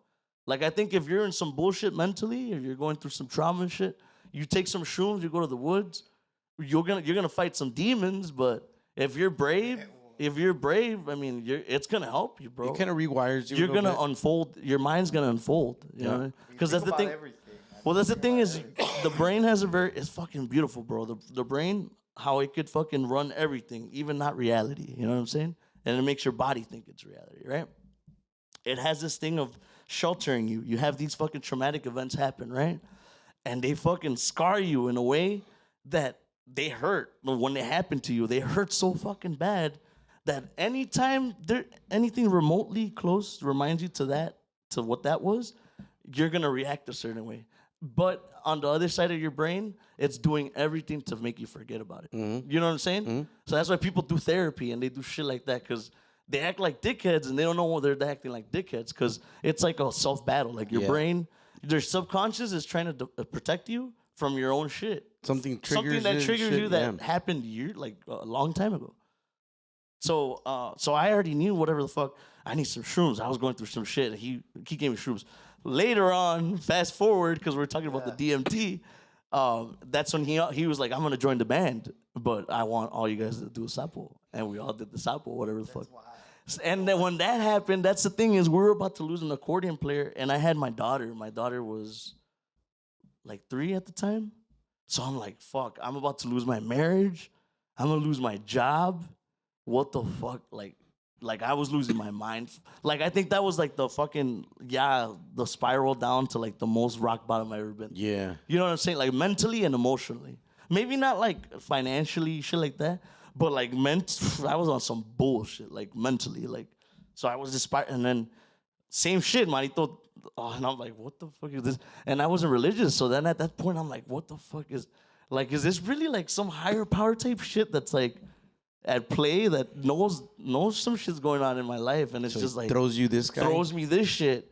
So then so that first time I did Sapo, I was scared shit because I had already researched it. I was losing my marriage at the time, and I'm like, what can I do? Like, what different things to mediate myself, you know? Because I thought I was the problem. Sometimes it's not just you're the problem, but sometimes it's just like the relationship, whatever the fuck. But I was like digging. I was trying to dig to be like, what the fuck can I do? So I was doing the shroom trips. I like wherever the fuck you searched. I like that. Yeah. Hey, how can I tell my marriage? Do fucking Sonoran Toad. Oh, bro.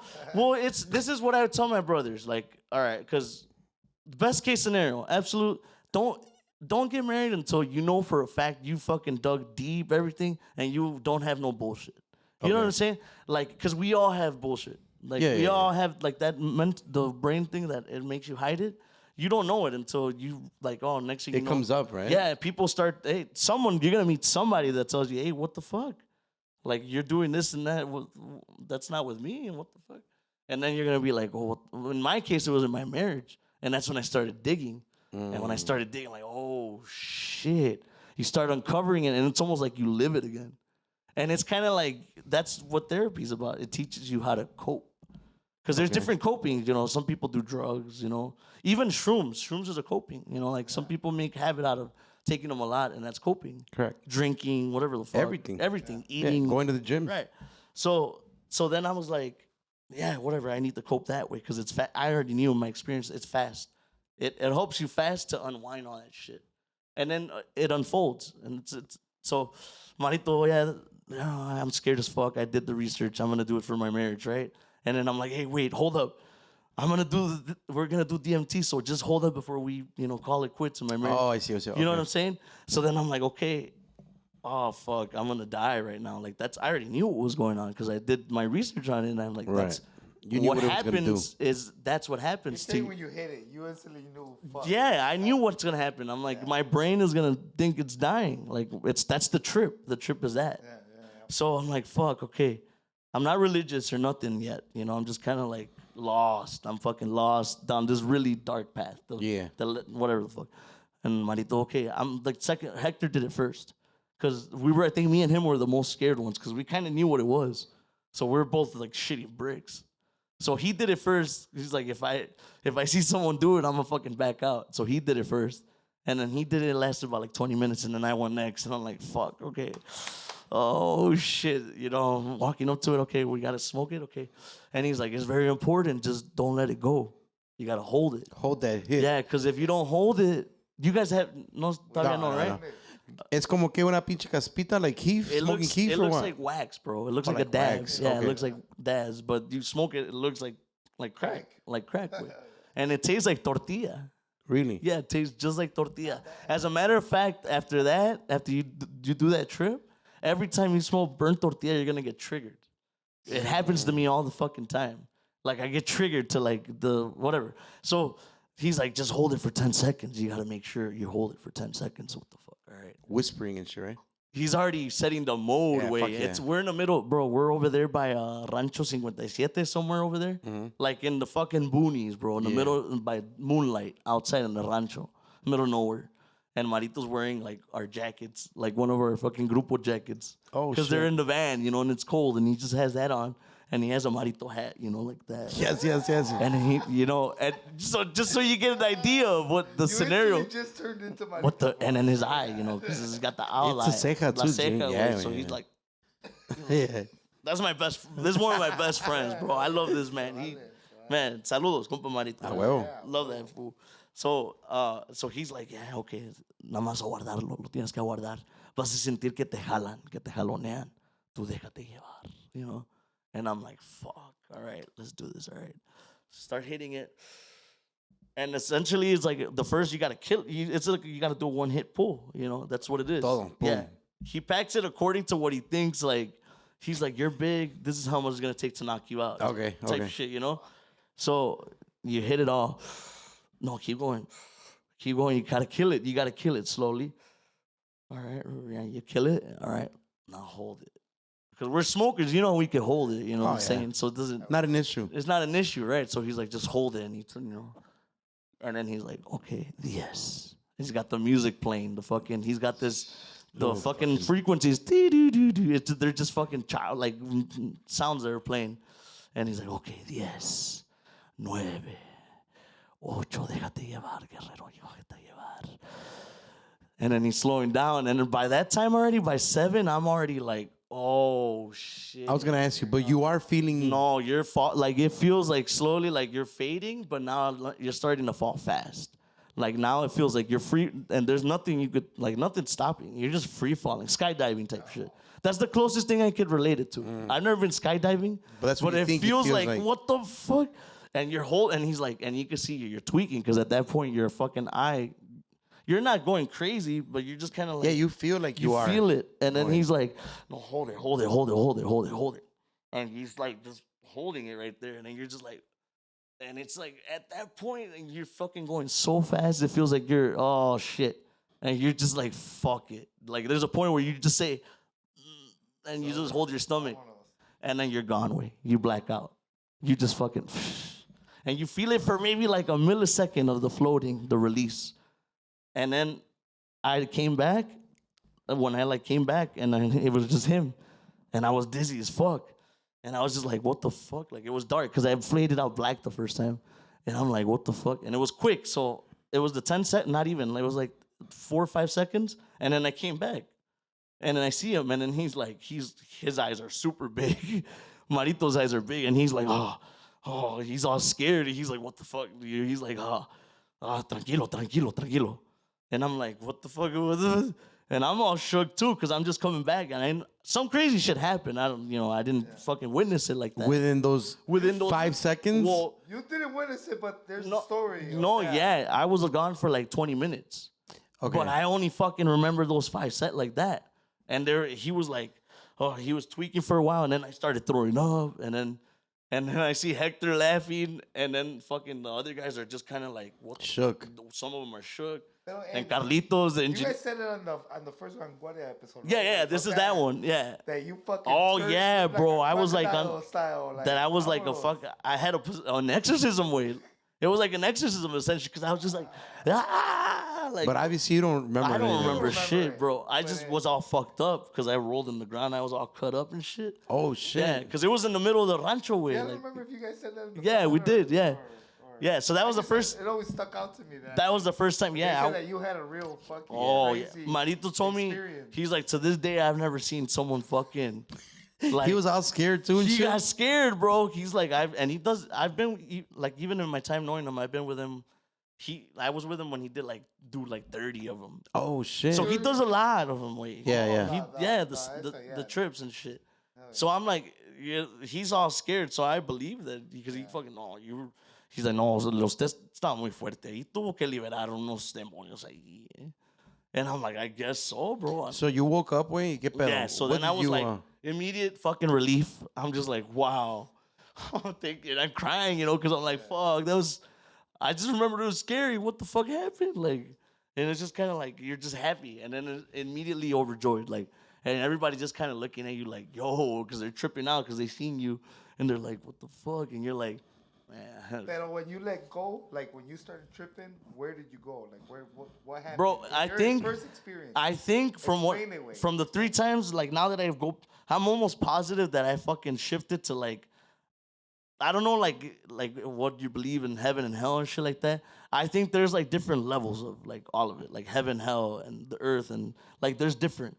And I think I went to one of those levels of the hell shit, like because it was dark. Like I remember all the research that I did, everybody talked about like, you see a light, like you see a light. I didn't see no fucking light, bro. And I even told Marito because he's like, you want to close your eyes or open them because you're gonna trip out. And I'm like, I want to look at the moon. I want to see the light. Because yo estaba desesperado, güey. Like, I did this shit on some, like, if I don't do this shit, I'm fucking... You did it on the last resort. Yeah, kind I'm of gonna check out. Like, I'm ready to check out type shit. Like, fuck, is this or not? Or fuck it, you know?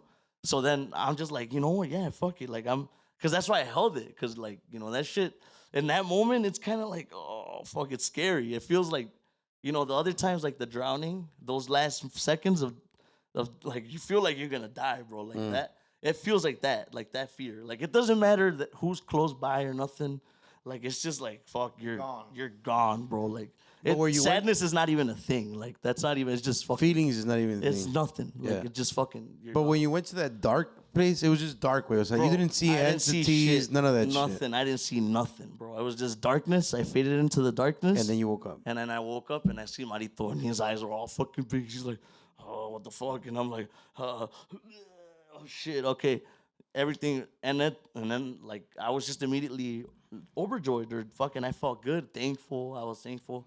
I'm not religious at this point still, you know, like I'm just like, oh, thankful that happened or whatever the fuck. And then I remember like, because I was still in my marriage at the time. So I'm like, that was the whole thing was like, oh. To save the marriage. To save the marriage, right? Yeah. So I remember this first time, like because I didn't tell her. Like, I just told her we were going to do some band shit, you know? Like, my ex-wife, I'm like, we're going to go do some shit. Or we're going to do videos or some shit.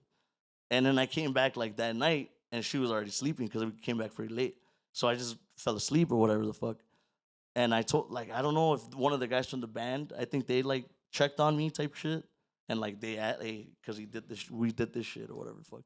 Because the next morning I told her, but she kind of, like, already knew, like she knew that I had done that shit. Yeah. And she was just kind of like looking at me all like trying to see what's up with me, you know, like what the like is see it a change? Is it you? Shit. Yeah. And I remember she was fucking with me, bro. I remember this shit. I'll never forget it. Like I remember she was like she just started fucking talking shit like randomly, bro. I remember it was like a morning, like Saturday. I'm like, I don't got gigs till later because it was Vanguardia already, so we're busy, you know. So I'm like, I'm going to go get some food. We're going to get some tamales right now. I'm going to cook out. Like, it's going to be a good Saturday. And I remember I was making breakfast or whatever the fuck. Or she was making, and then she just started tripping. I don't even remember what the fuck. Like, about some other, like, hey, that other month, like, that other time that girl's fucking posted the picture of you. What the fuck? And I'm just like, what the fuck? Whatever. She's talking shit. Old shit, bro. And I'm just, like, eating, and I'm a hothead, bro. Like, I'm a fucking big time. Like, on the regular, I'm like... Listo para echar putazos, güey. Yeah, like, crazy. So, I'm just, like, fucking eating and shit, and she's just going off on me and shit. And I'm like, hey, the car needs fucking an oil change, right? Yeah. I'm gonna go get an oil change. I'll be back, and we'll talk about this shit right now. Got the fuck out.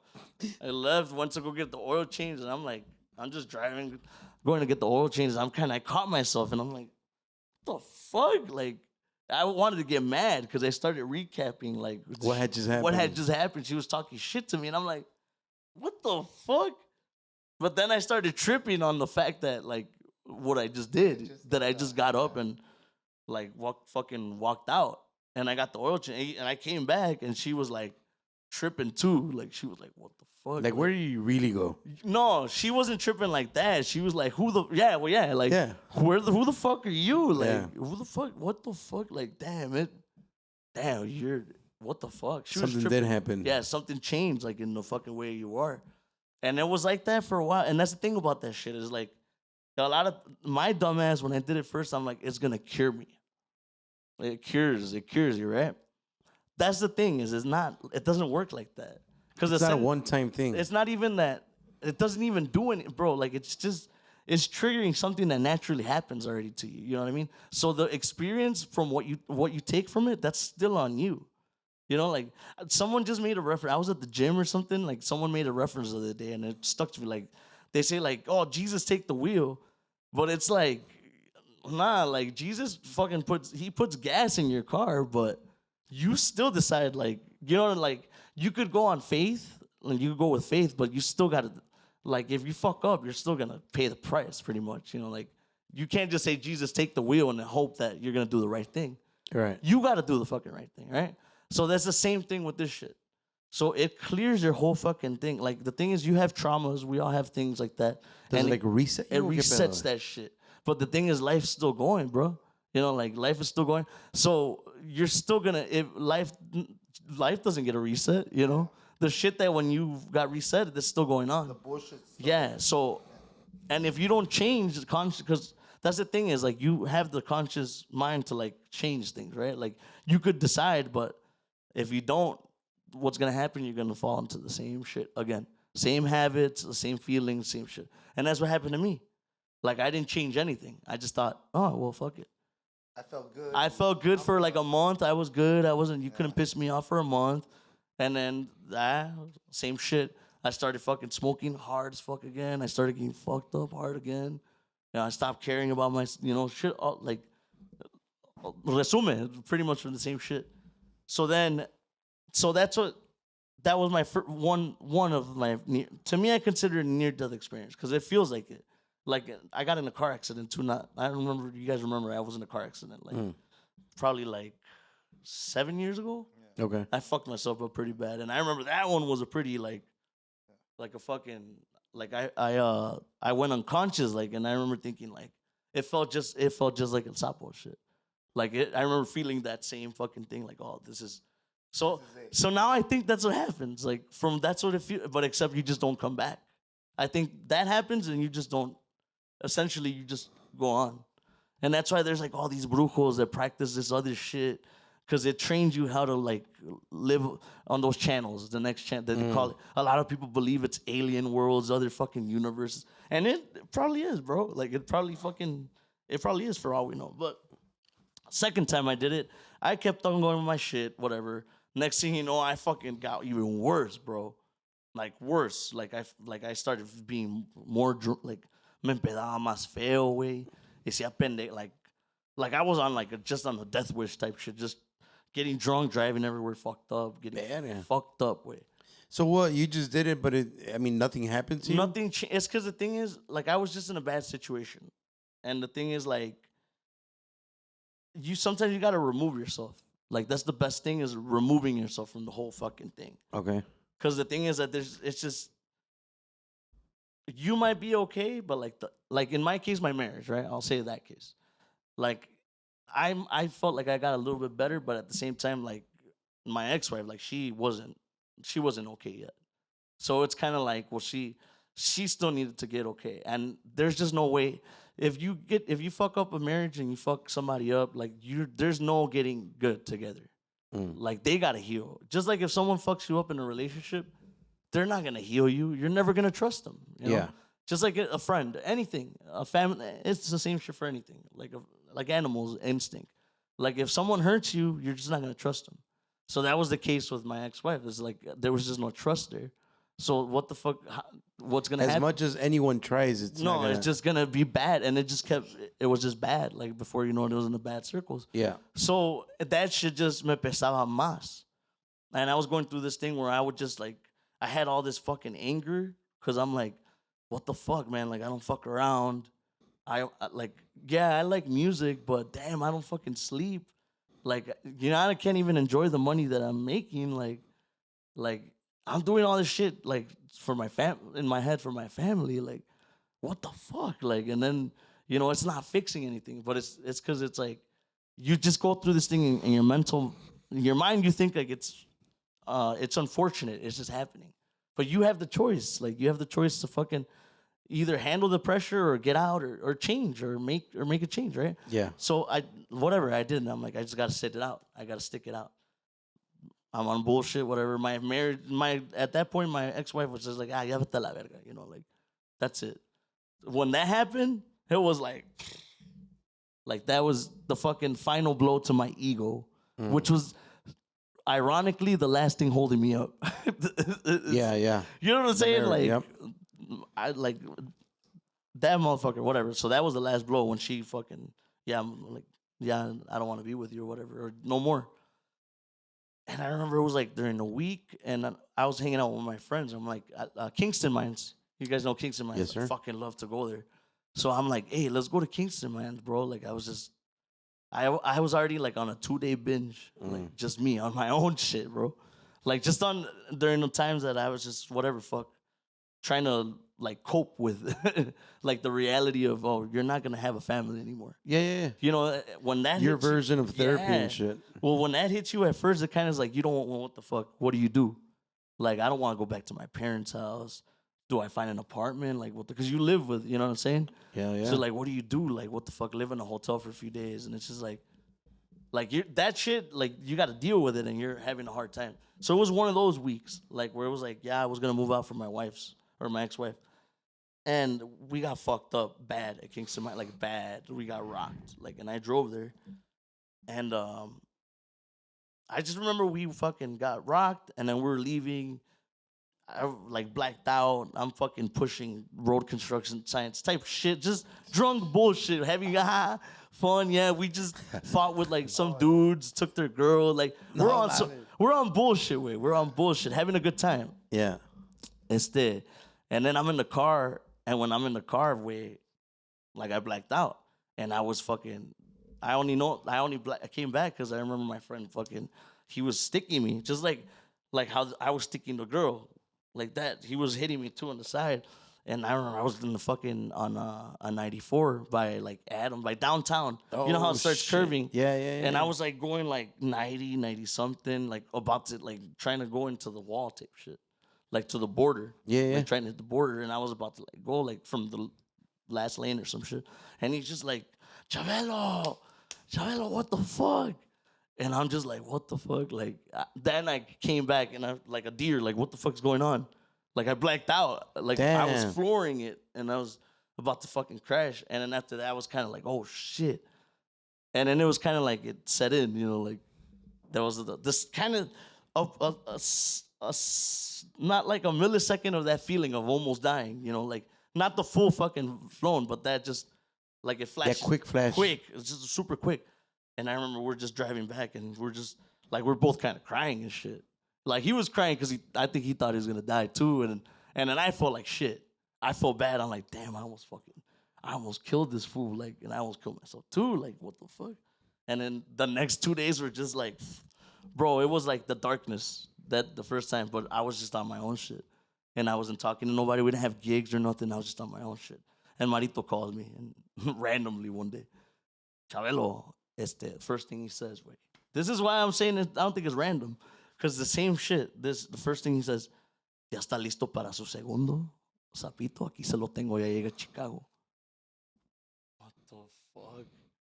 And I didn't tell him nothing. He didn't know nothing that I had been going through. All right. You know, like, I'm like, bro, like, what the fuck? Like, okay. And then I started crying, bro, when he asked me that time, because I'm like, I had felt the guilt, you know, my guilt from like almost killing one of my best friends. And then just the fact that I had been on that, I already had a daughter, and I'm just like, that shit hits you, you know? Everything hits you, and you're just there, now you're sober, and you're just like, what the fuck? And you're just there, like, you're looking in the mirror. And now you're kind of like, fuck, I wish I would have just, like, it would have been gone. It would have been easier. But then it's like, no, like, it's not fair like that. And whatever. All that shit hit me. And he's like, you're ready? And I'm like, yeah, man, I'm fucking ready. What?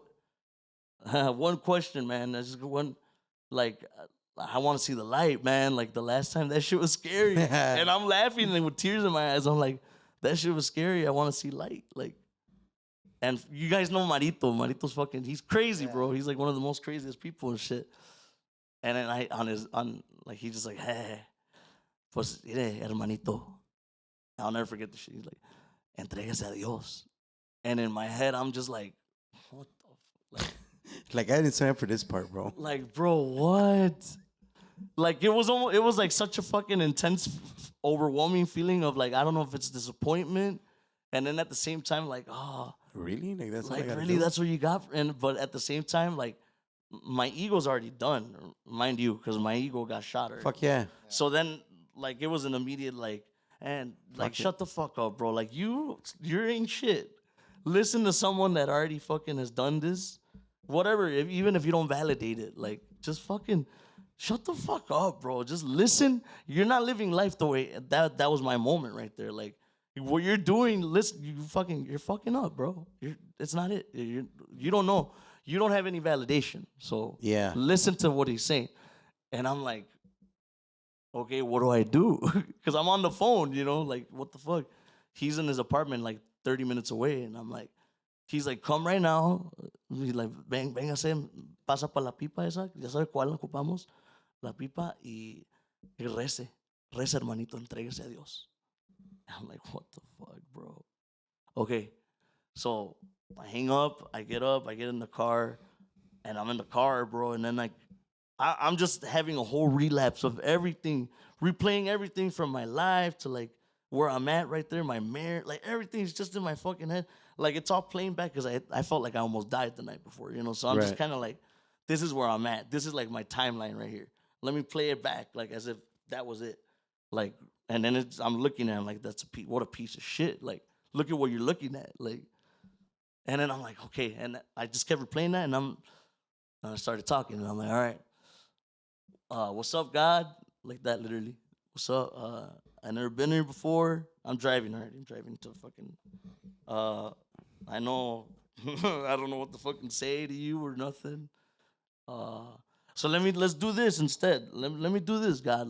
Let's try this. Like, I don't, because probably people always ask for shit, and I know I have nobody to ask for shit. So why don't, like, today I'm coming, and I want to fucking offer myself to you.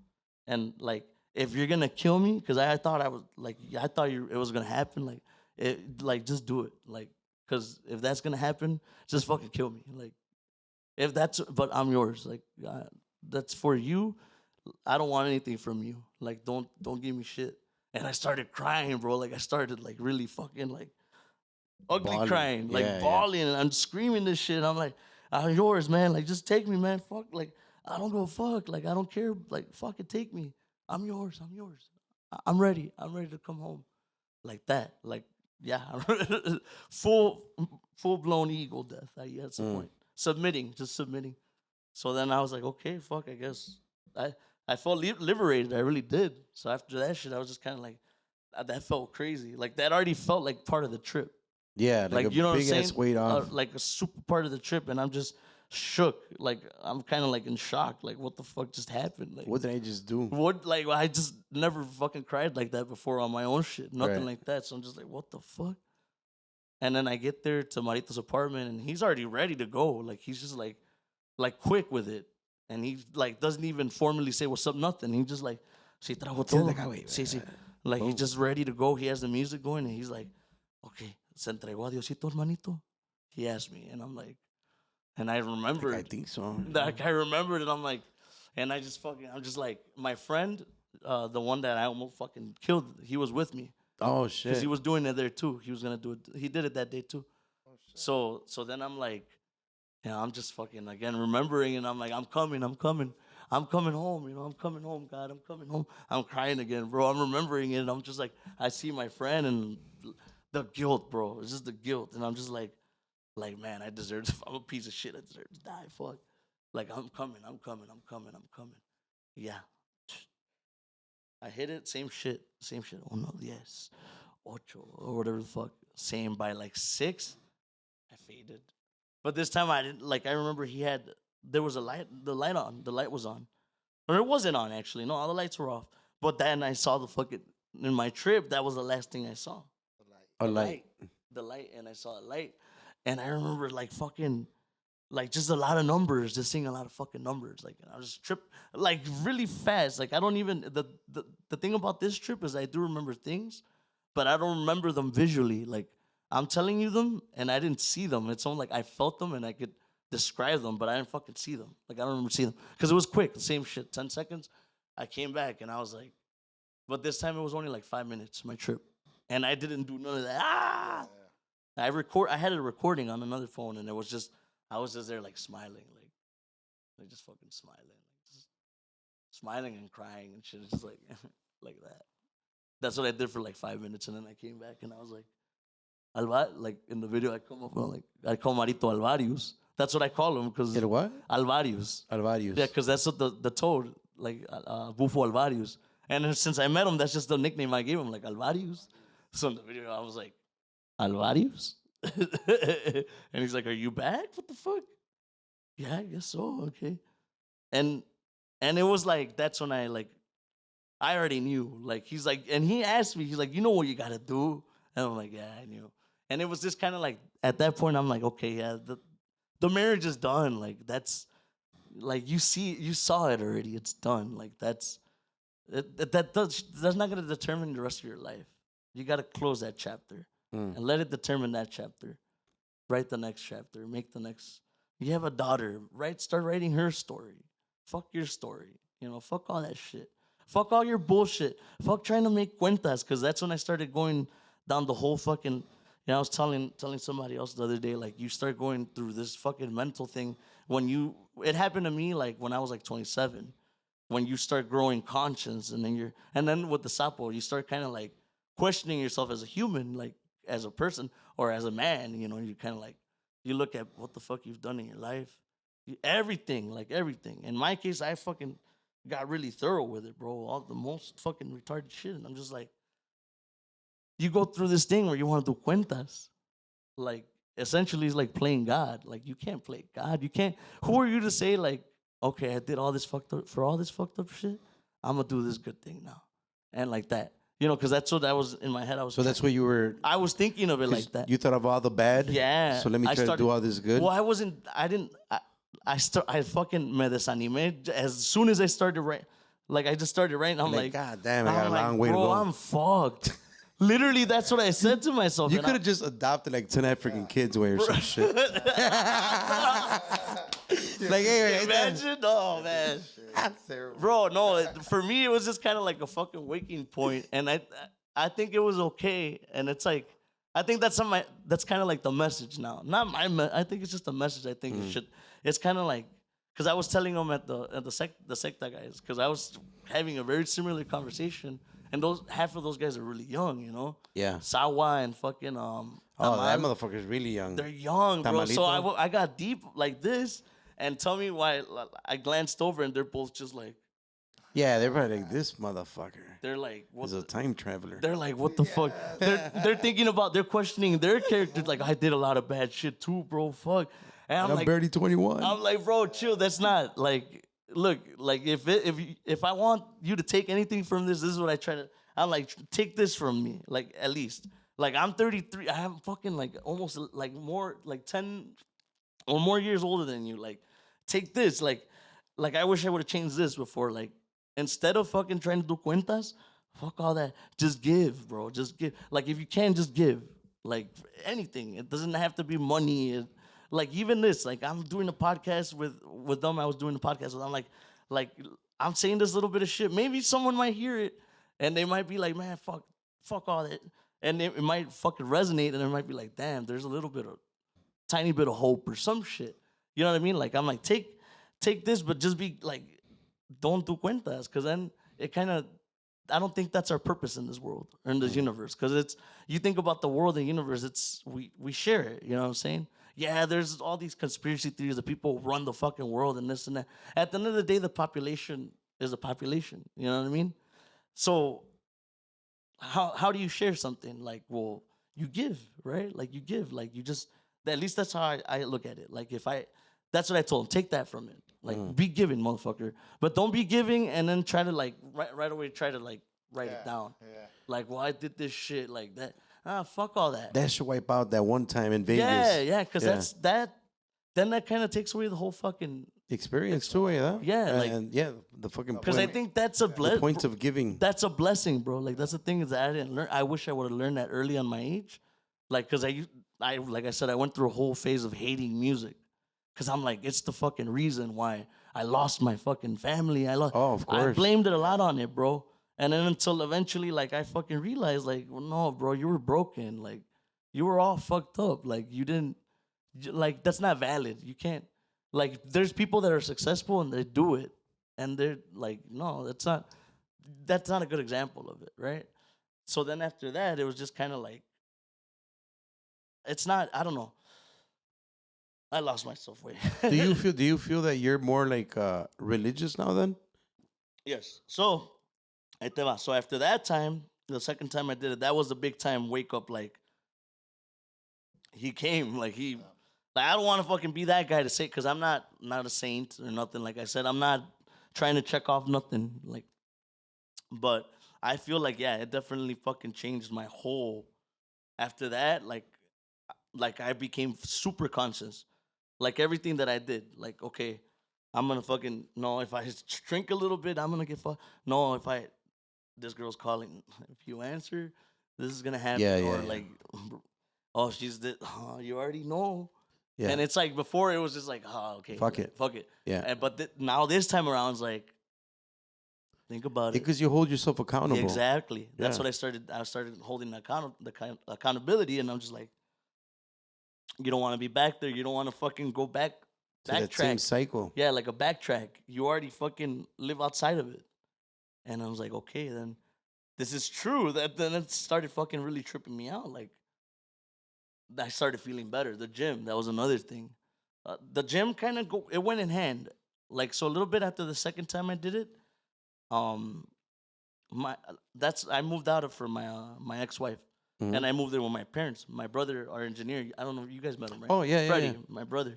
So then now I'm living there at home. And I'm kind of like, okay, I'm kind of coping, trying to get back on track. But at the same time, I'm like at my parents' house and I don't really have a routine or nothing. I'm just kind of like almost rehabilitating myself back into like Normality and shit. a normal environment. Yeah. Not a toxic environment, So I'm just fucking like tripping. And my brother, dude, I love my whole. I'm blessed.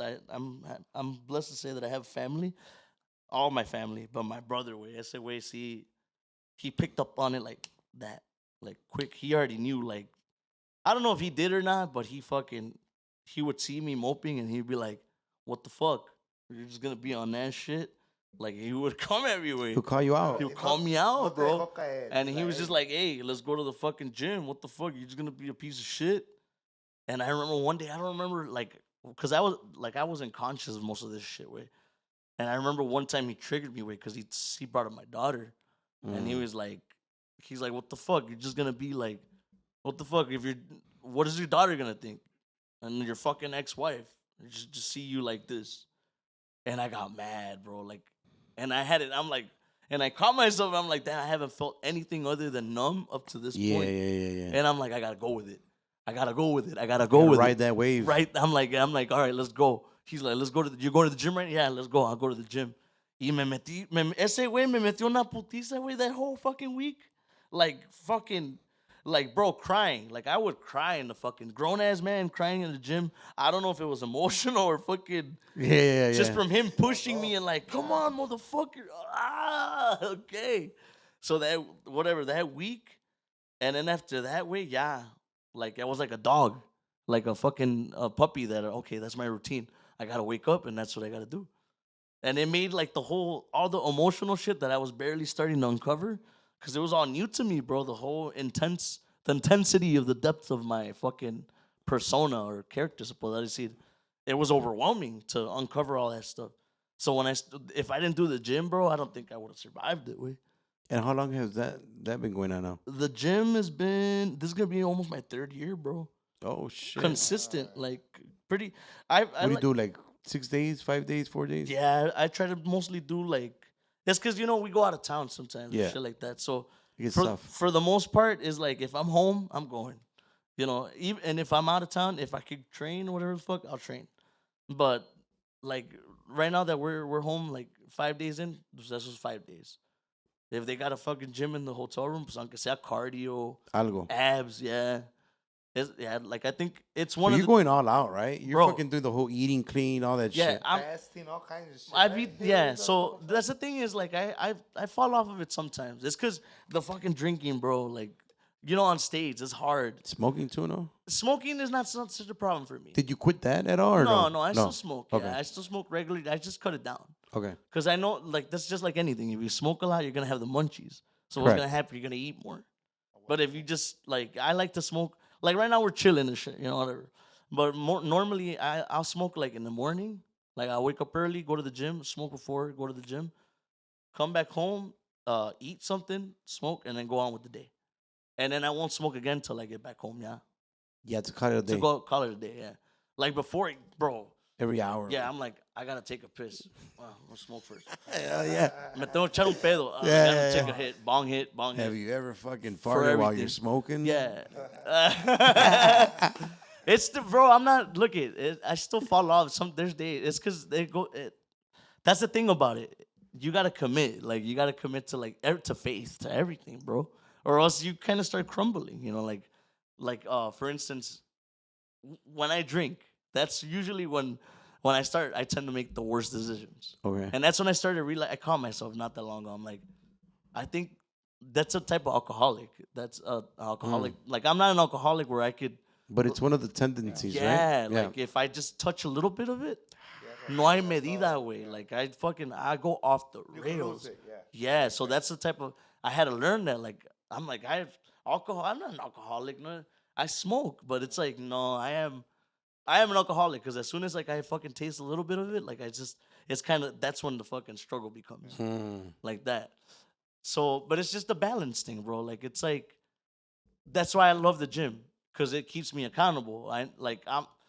I'm so thankful for it because I'm soy consciente way that it saved my life.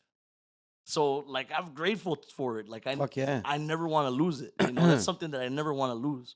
So you can't go to the gym hungover, bro. You could. I went to the. It was Jaime's birthday on Saturday. Oh yeah. No, Dude, we got rocked, bad, like bad. And the next day, you went to the gym on a fucking Sunday, dude? Fuck. I woke up drunk still, bro. And I wasn't gonna go. Like I remember, I forgot what the fuck had. That's the thing. That's why I don't like drinking either. Cause I don't know if you guys are like this, but the You're fuck. like, I don't know what the fuck happened that night. No, the hangover, bro. I hate fucking hangovers. It's sometimes it's mental. now. Like sometimes, I don't know. like it's like what the fuck. All I did was get drunk, and you're questioning your whole fucking character. Like me, that's what happens to me. Like when I get drunk, like and the next day I'm hungover, and it's like a moral, like cruda moral, way. Algo verga. Yeah, like Fuck that you. way, like Yeah. that type of shit. So I was I like think on some everybody shit. gets it. Yeah, I heard of it with Coke. Like I have my Coke it's similar. friends. It's kind Yeah. for me. It's similar to that. Yeah, Pretty bad. it's kind of like that. You Like you feel kind of shitty, you right? feel like shit. Or yeah. you're a piece of shit. Yeah, kinda you can't even talk Yeah. to people. Like you just on some You're so depression. ashamed of yourself. Yeah, way like that. God damn, I did all these rails and shit. That's how I feel with You don't know. when I get drunk. Or that's another OnlyFans episode. The next real. day after. Yeah. Come see me the next day. Episode. Bro, you're gonna have That to. one's gonna be $15.99. It's gonna be double the price. That's It's gonna be the double. good one. I'm gonna dejar caer machín. The first one- That's the one that's gonna teach, bro. The first one, yeah, That's the one that's it's a gonna teacher. Yeah, there's it's there are lessons where they go in hand. You gotta Yeah. fucking lose your shit and then okay, Yeah. this is yeah. how you come back from it. Man, so the gym, that's why I like it because it keeps me in check with that. So I got fucked up, and the next day, my brother, I live with him and shit. So he's just like he didn't party. He didn't party. So he just comes in the room. Almost every day is my brother. If I see him at home, he'll be like, ese güey no hablaba español like that much before the band. He was very fucking like güero way. He was like Yeah. güero. And now he'll be like, hey, ¿qué pues? but it sounds funny, you know, like his accent. He doesn't think I has accent. So he comes in the room, you know, all fucking it's like 10 in the morning, bro. I fell asleep like at 7 or 8. Yeah. And he's just in there looking at me sideways, all fucking retarded. He's like, ¿qué pues? ¿Se va a jalar o va a andar de mamón o qué? And I'm just like, Damn, like oh, not today, bro. fuck. I told him, I'm like, I'm going to skip. And he's just like, nah. He just hit me with that, like, nah. And then after that, I got couldn't you. fall back asleep. Where I got could you. hear him making his pre-workout. I heard him shake. And then walking around, I'm just there. I'm like, Motherfucker. fucker, bro. I'm still drunk. I was still drunk, bro. Like, so I'm like, fuck it. I'm like, let's go. I'm in the car and I'm like questioning him. He's driving. I'm like about to throw up in the fucking car, bro. And I'm just like, is this for real? Like, damn, am I gonna go to the gym right now? Is this for real? Like, cause I've gone hungover, but I never gone like that, like fucking Yeah, drunk. like still drunk and shit. Yeah, but then, once he parked, because you know when you're a little hungover, you get queasy. I don't know, I do. Like when you're sitting in the car, I get fucking nauseous way, hungover. So like it's terrible. So I'm like, once we stop, I'm like, okay, I'm good. I'm good. All right, let's fucking do it. And he's just looking at me like, hey, you're fucking good or Yeah. what? Hey, you can sleep in here if you want, bro. I'm like, nah, let's go. And yeah, I worked out and I threw up twice. And then the whole fucking band is kind of into this fit shit, right? Yeah. So that's so. Well, we had in the other fucking On the podcast, Guac Pod. Yeah, on yeah, the yeah. Guac Pod, we talked. That's how we all met. With. Yeah. That's how we. That was our basis of our like meetings. With. God, thank God you don't have a fat guy there, way. No, yeah, we Right? don't have a fat lazy. Dude, No, usually there's a fat guy in there's always a almost fat every guy. band. I was the fat guy for the longest. You were the fat guy. I was the fat guy. I didn't want to say it like that, but yeah. You were. Yeah, I was the fat guy. Now I'm trying to think. I'm like, we never had a fat guy. No, I was a fat guy. Yeah, everyone's on their shit. Everyone likes going to the gym. I think only Edgar I don't see in the gym. He's skinny. He's skinny, but he's starting to He's get. got But you know bulk, what? dog. He's got to eat right now. No, He's he's bulked eating. up, He's jeez. bulky. Ese es el pedo, way, because he's not used to the road life like that. You know. Oh yeah, So, yeah. and yeah. that's the thing is that he's funny so way. He's a picky ass eater way. He's like a little kid and Oh, shit. chicken nuggets. Yeah, way. So he'll eat Yeah. all the bad. Like we're over here, bro. We're all like, fuck it. We'll eat Subway twice a day. Fuck it. Right. The protein bowls, the Subway. You could get like a salad bowl and shit. And you just instead of a sandwich, No bread, pretty much. no bread. Yeah, you just put all the veggies in. Bro, that shit's like, I don't know. I could eat that shit all the time. And Edgar, he'll be eating his quarter pounder with chicken nuggets. I'm like, hey, wait, give it another 2 years at your age, you're not gonna be able to eat like that anymore, Hell yeah. motherfucker. Like your heart, your arteries are gonna start being like, yo, please wait, because he's still a little young, you know. Yeah. Like even me at that age, I would still eat like that. It wasn't until probably like when I started the gym. Ahora shit. ya no. No, hell no. Like even when you eat it, is it kind of like fuck? Or have you eaten? No, I do you still have eat that it. control? Oh, you do. Yeah, Okay. I still eat it. That's the thing is like it's not.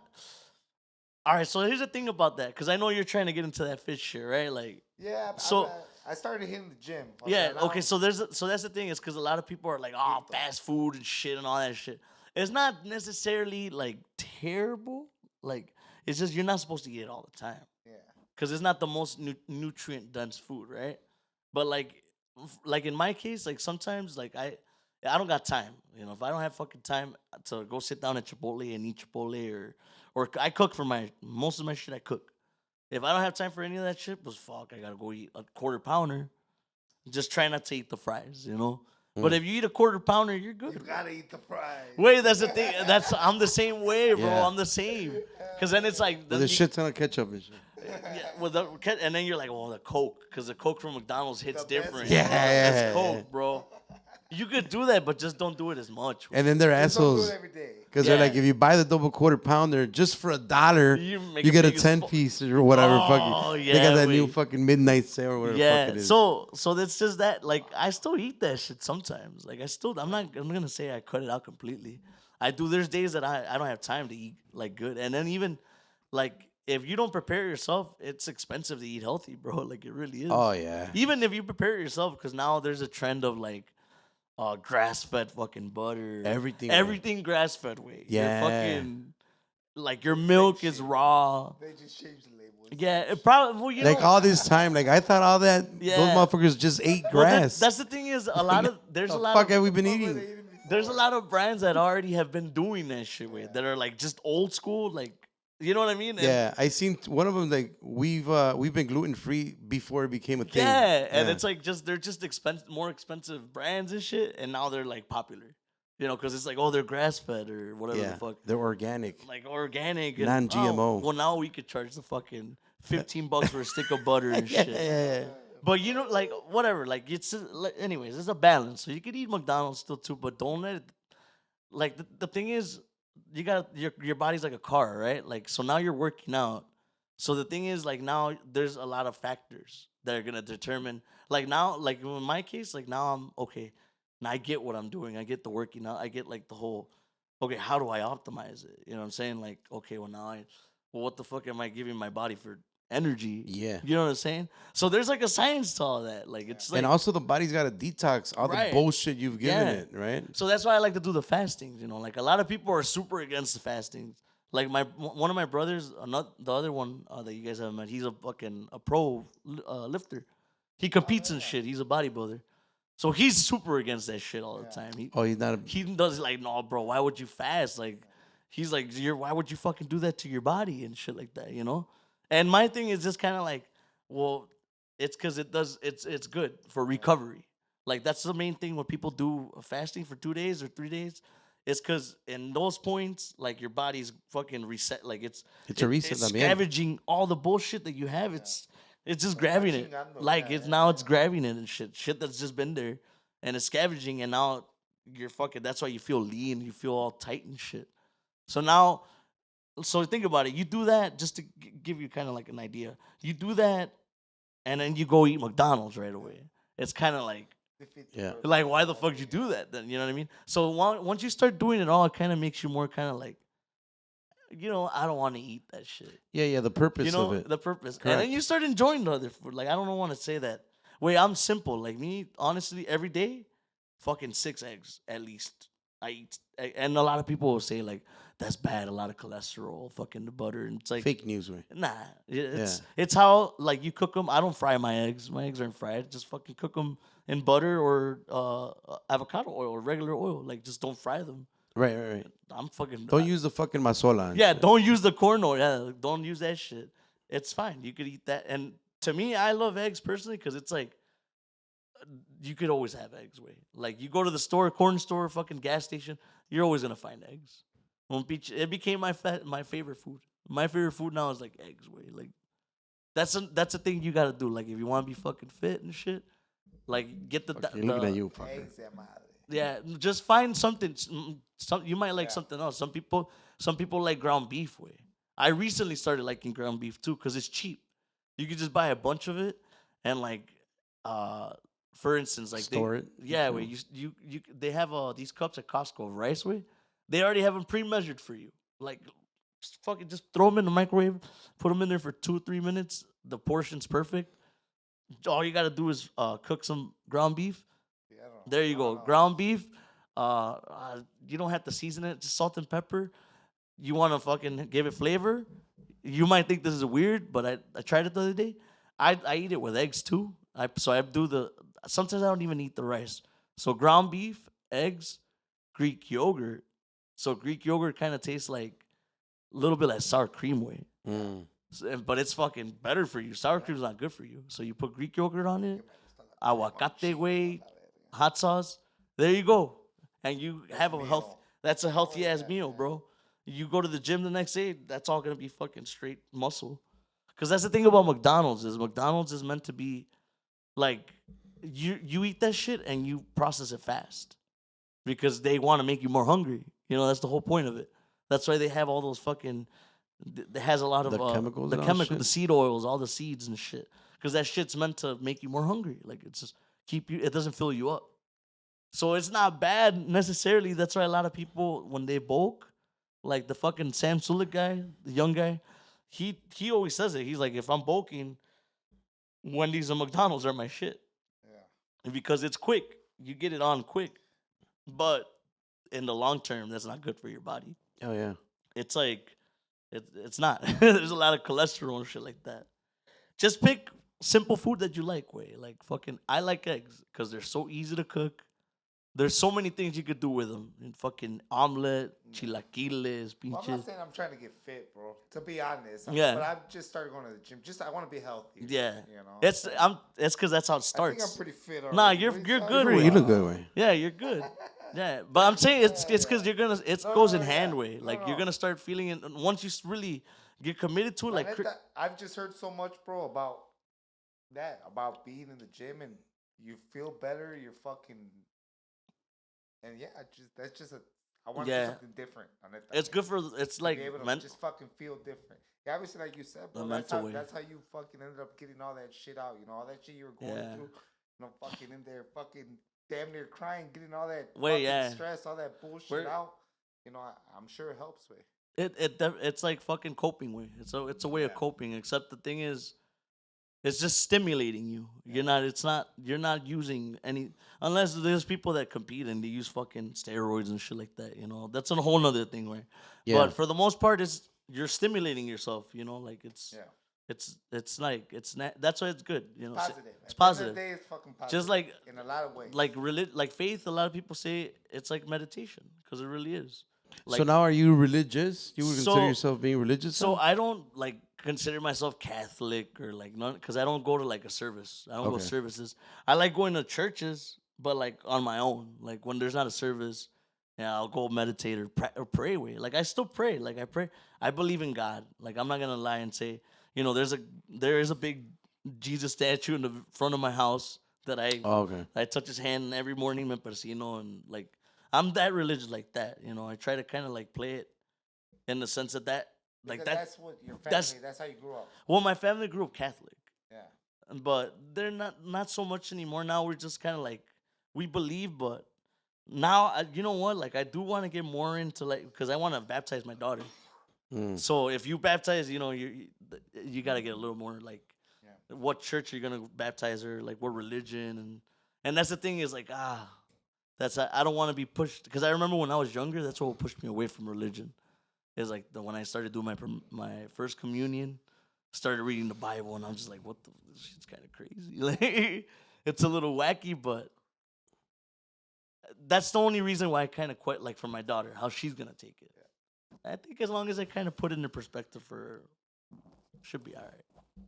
But for the most part, no. Así que te diga, like I go to church. Yeah, you go to service. and shit. No, I don't. Wait, I haven't. I just try.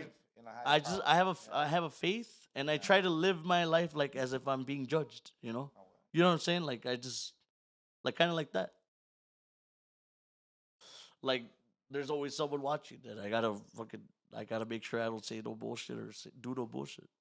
Not only for me, but for the rest of the people that I share this world with, and not only for them, but for my daughter. Because before anything, I'm an example for her. So that's how my faith is right now at this point. Yeah. Coming from a background of like my parents at first were really heavy on the being Catholic, but then shit happens, whatever, work, they get busy with work, Life happens. yeah, and you kind of lose touch of it. So would you say that that's kind of at the end of the day with the trips, with the fucking toad and shit, like that's what you got out of it, like just being accountable? Or what for the most part, yeah, I think that's what to everything. Yeah, I think for the most part it helped me be accountable because it's like I'm telling you, like you go through all this shit when you're young, and there's some shit that like your brain does a really good job at fucking hiding it. You just will never remember, no matter what.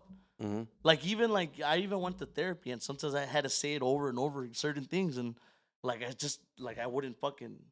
Each time it would hit me the same way, like I don't believe it, I don't believe, like that. And it's just kind of like a way that helps you, because essentially, like all you gotta do is like if in therapy, that's what they teach you a lot too. They teach you how to account for your own feelings, meaning like anger is kind of an egotistical feeling, because to say that like someone makes you angry is kind of like, okay, for instance, I punch you, right? I'm causing you physical pain. You have a reason to feel threatened for me, right? Like there's that hostility towards us. But as opposed to another example, I tell somebody, hey, that guy's fuck that guy. And then now you're getting mad at that. And it's kind of like, you could get mad at that, right? But we already know I'm fucked up for saying some stupid shit, right? But it's like, if you're getting mad too, then it's kind of like, well, what are you getting mad at? Well, he's saying this shit. Well, so what the fuck? So he's just saying it. Yeah, but why is he saying it? Well, is it true? Well, nah, fuck, it doesn't matter. He's saying, okay, well, now those are your feelings then. You know what I'm saying? Like now you're engaging in that shit. And it's kind of like, well, you have to own up to that. Like if you act up and you get mad at that, well, now you're adding to it. You can't, if you get in trouble for it, you're not going to be able to say, he did this to me. Yeah. Well, you're a grown-ass person. You still acted on your anger. And then when I learned that, I'm like, what the fuck? I caught myself like, I stopped getting mad. Like I'm like, when I would argue with my baby mama or whatever, fuck, I'll just be like, I don't have to be mad right now,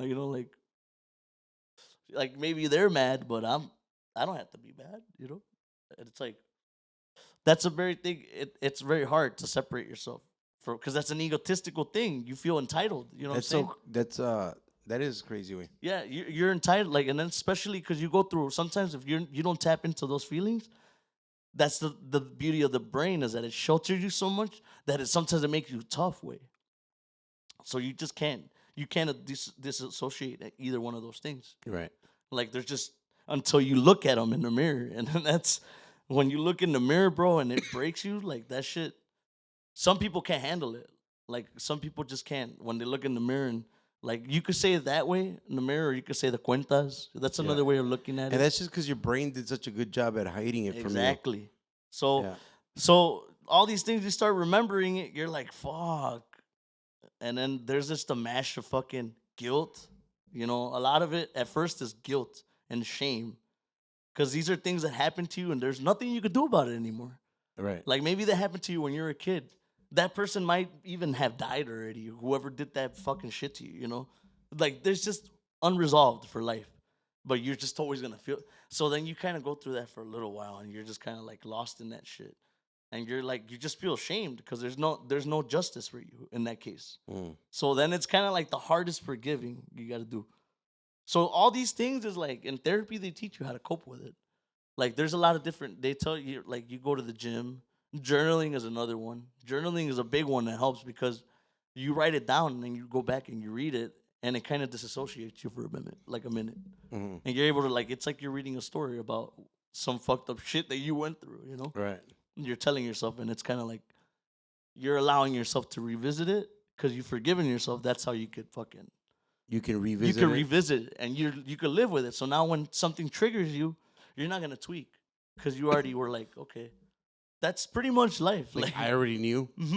That's pretty much what it is, and it's like that's why a lot of people have a lot of trouble fucking just living nowadays. Y eso depende pues de la persona, ¿verdad? Because I kind of do feel like, you know, if you hold yourself accountable, that's why I say I think it's crazy because it's one of the like verbally it's one of the simplest things, way. Yeah. Right? Like he'll ask you like, what did you get out of it? Just accountability. Yeah. But it's just so simple to say it, but not everyone can do it. No, it's so like in my case, it's fucking huge because like I've never was, you know what I'm saying? That's the part of the reason why I was so fucking broken was because I'd never accounted myself. I was so spoiled when I was like a kid with a sheltered or whatever fuck, that I wanted to run loose. Yeah, you were, in that sense, you were spoiled enough where it was okay for you to drop out of like grade school, let's just say, right? Yeah, I was really sheltered. It's fine, fuck it. Yeah, but it's because you just got to kind of like learn later on in life. Like I had to adjust, you know, because I didn't have that mental stability. That's why I kind of ran so fucking off the rails. Yeah. If I had everything happens for a reason. You know what I mean? That's why we talk about this shit. Correct. So like someone that's younger be like, oh, I feel like I'm running off the rails. Well, no, don't fucking run off the rails. Hey, let me ask you this, Chabelo, bro. Do you notice with the young bands now, like, do you see musicians and see old or young Chabelo? Like, do you approach these kids and tell them, like, hey, you know what, bro? Like, I was there, you know. I don't want to tell you how to live your life, but... Yes, I'm like a brujo just like that, how I talk about Marito like that. Yeah, I see them. Some of them have became Asmani. Asmani's a good example. He's like one of my best friends now. When I met him years ago, like I was like what the fuck? Everything he says and like he's just like me. You know, like the way he makes his decisions, his impulsiveness, his fucking attitude is the same. I used to be the same way. Right. So I could already predict everything he was gonna do, you know what I mean? Yeah. And that's why we became such good friends. Because like I saw my reflection in him a lot and it helped me with my shit and it helped him because he was kind of like going through the shit. Yeah, he was like, damn, what you're saying this it did happen. So now he's kind of like going, okay, well that is gonna happen. And this a lot of them, man, a lot of the kids that I see, and especially like more now that I can. I'm not gonna say I'm a saint, bro. We still smoke, we still kick it, and talk a lot of stupid shit, right? Yeah. But like I see a lot of the young people, and I'm just kind of like, oh man, it's a whole different time today. Like back then, it was kind of I say lost in the sauce, right? Like I'm like back then, it was so hard to get lost in the sauce. Like for me, because I was always around my dad or my uncles, and it's just a different time. Like it just wasn't. I don't know. But you didn't feel like back then was like you couldn't get lost in the sauce because they fucking held you accountable. Yeah. Like nowadays, for fucking bands to hold motherfuckers accountable is almost non-existent. It doesn't exist. Yeah. We're gonna hurt motherfuckers' feelings exactly. and shit, and we're gonna do you wrong and probably whatever. Yeah. Everything. You're gonna unfollow me. Shit. Yeah, definitely. So that's kind of like, that's why I say it to the kids, because I see some of them, and there's a lot of talented ones, and when I see the talented ones, and bro, like when you've been alive and around certain, like a lot of people, you could narrow down like personalities. You know what I'm saying? Especially when you're in a band and you're like, oh, this guy's that guy. This is that guy. This is like, you kind of already could tell, oh, this guy's going to quit or this guy's going to do that. Yeah. You know what I'm saying? You know what I'm talking about. It's musician trait. Yeah, it's exactly. It's not a personal thing. No, it's like just we've already traits. seen this 5 times before. We've gone through it, right? Yeah.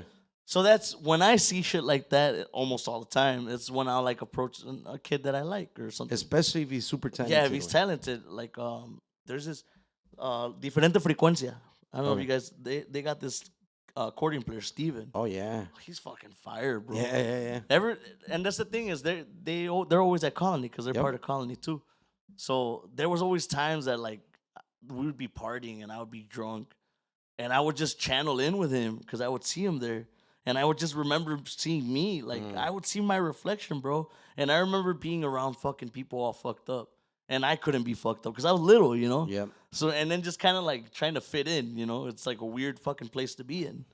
But they all kind of, you entertain them. It's weird, you know? And I just remember seeing them. And I just, every time I would see him and I would be fucked up, I'd just go up to him and tell him the same shit. Like, bro, branch out. Like, what do you listen to? What kind of music you listen to? Yeah. Like, what are you listening to right now? That's the first question I would ask him. What are you listening to right now? Have you heard fucking what's his name? Steve, the guy with I forget his name. Some fucking Steve Jordan. Have you listened to Steve Jordan? No, bro, listen to Steve Jordan. Listen to fucking Call Me, Steve Jordan, or this polka. All right, cool. And I'm like, hey, this is your shit. Like this is for you to get. You gotta. That's how you're gonna elevate your mind. Yeah, it doesn't have to necessarily do anything with what you're doing, because it's just kind of like, because you're gonna get older like me, and you're gonna start getting tired of it. So you're gonna look for it elsewhere, like to kind of keep it to fill it in, to fill it in. Yeah. And I'm like, so that's what you got. That's how you do it. So whenever you feel fucking like fed up with the paisa shit, go listen to some other shit. And there doesn't even have to be an accordion player in it. You might like a bass player, or like you might like a drummer. So you're allowed to like other shit, bro. Yeah. But it's just because I remember when I was young, I didn't know. There was a lot of shit. Because my circle, they were just listening to grupe or shit like that. Hell yeah. So that's when I try to tell them. But nowadays, they got the internet, bro. So they're listening to some other crazy ass fucking. Some shit that we've never heard of. Yeah, exactly. So I just like to kind of pick their brains in that sense of that, like, even if it doesn't mean like that, you're like, just try to stay thinking like that. Yeah. You're like, because you're gonna get discouraged. Like I had never met the bass player from Secta. Sawa. Uh-huh. And I remember when I first met him, we did a set. They did a set at Alamo. Mm-hmm. And I went up to him when I didn't know anything, you know. I just seen him. He's a fucking amazing. Yeah, he's a awesome. And I told him, hey, bro, I'm a fucking huge fan, way. Like, you're a fucking badass. Keep doing your shit. Young ass dude, way, great talent, way, you know. And I think you know, it's not that it's our fucking duty. Yeah. But especially because we've been through a lot of shit. Yeah. If you can, like, you gotta share game with them. Yeah, way. You have to like give them a heads up. Yeah, like bro. This is about to happen, way. Yeah. So be careful, like. That's funny because I'm telling you the podcast that I did with him.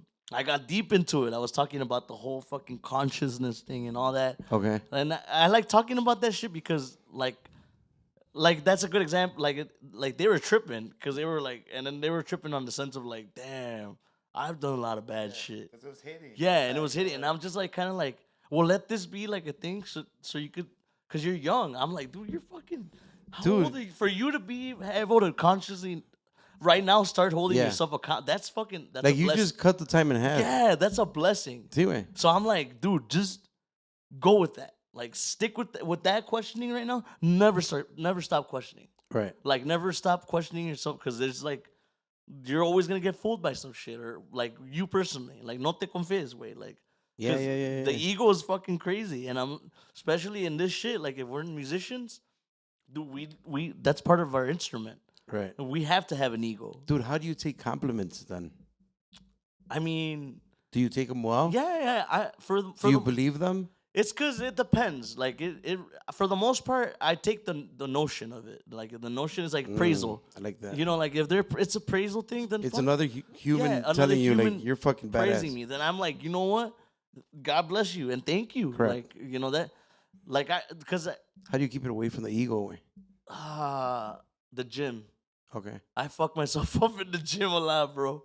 Cause that kind of like that, and you know what? Life already kind of fucking got me. It got you plantadito. I'm not saying that I've been through the worst shit. Right. But everybody's experiences are. Everyone's worst is a different worst. Exactly. Man. So life already got me fucking pretty. My ego. Sure that was part of the. It's because there's the thing. Going off the track. It's because here's the thing, bro. Unless you're like a Buddhist or like straight like something like that, you live with an ego. Even they live with an ego, like to an extent. And that's the thing, is kind of like you gotta learn how to live with that motherfucker. Mm-hmm. Like everybody has its own fucking level of ego. I mean, his first fucking experience with ego was at 9. At fucking the fucking. I think my man. Dude, even before. Because bro. he tasted it when he was with his dad on stage at 5. I was just always expected to like, you gotta act this, you know, like you gotta be like a G, right? That's always been my. Yeah. I've always been put in these situations where it's like, you gotta fucking hold up, and it's always been. And those are like my most memorable fucking, like from I think the first one that I remember, Banda Presagio. Okay. Tony. Know? Yeah. So I was little, bro. I was like 5 years old, and they're playing at La Luna in Melrose Park on 19th Street. On 19th. And I'm like, you know, this is like one of the second times my dad takes me with, because I'm little kid and my mom works. My dad would take me because my mom worked. Because you couldn't stay. I couldn't stay with no one. So how old were you again? Sorry. 5. I was like 5. It's crazy how shit, because that's how it is with my daughter now. So should I be taking her with me? Yeah. It just fucking bro. It does a circle. That's crazy. So I was with my dad, and Presagio was playing, and I remember there was a little bit before I seen Jaime Los Chamacos. I love Quebradita, bro. Because here we had a lot of good Quebradita bands. Fucking Presagio. Villanueva. Banda, there was this one, Banda F, I think, or Banda Payaso, too. Banda Payaso, that's old school. Dude, okay. Yeah. So I remember. You had Caiman. Caiman, too. Yep. So I remember because I was a drummer first and everything. So, when I see the drummers, like, so Presagio had a good drummer, too. And I wanted to play with him. I could play the. So I remember I have a very fucking, like, crazy memory of me. Little ass kid, 5 years old, and I think my dad was getting paid or some shit, and I was just on my own shit, and I fucking went up to them like, "Can I play a song?" Yeah, wait, I remember this shit, and they're like, they tweaked, everybody tweaked, because they're like, "What the fuck? What is this nigga's dad?" Or, yeah. Like, who the fuck is this little kid? Like, come grab this motherfucker. Like, can I play? And I'm just like, can I play a song? And me confident, like I remember fucking, I'm confident. Yeah, can I play it? Yeah. And I remember that performance way, and I remember like I remember everything, trying to play it straight, and I was trying not to fuck up, because I was a little kid way. I could barely hold the fucking sticks. Yeah. 5 years old, and I'm just like, so that was the first pressure thing that I remember. 9, 5. Motherfucking and then ego. 9, yeah, and then with Crudos, that was another one. That happened so many times, bro, that it was just kind of like, oh shit, I'm gonna tweak, and it's just you can't tweak. You tweak like later on, yeah, like you come back and you're like, oh shit, what the fuck?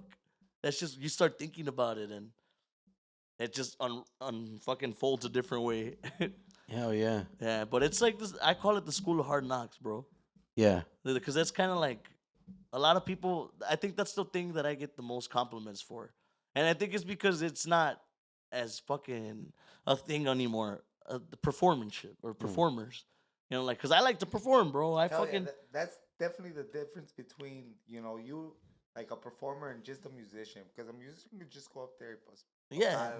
Well, you're out there fucking. That's the thing is, like, that's what I try to. That's another advice I try to tell all these young guys. Is like, at the end of the day, you guys gotta think about this shit. It's like, we're not like even Sal. Like Sal, I was telling him the other day. I'm like, we're not. I mean, you're fucking awesome. You are a jazz fucking bass player by all means. Like you are.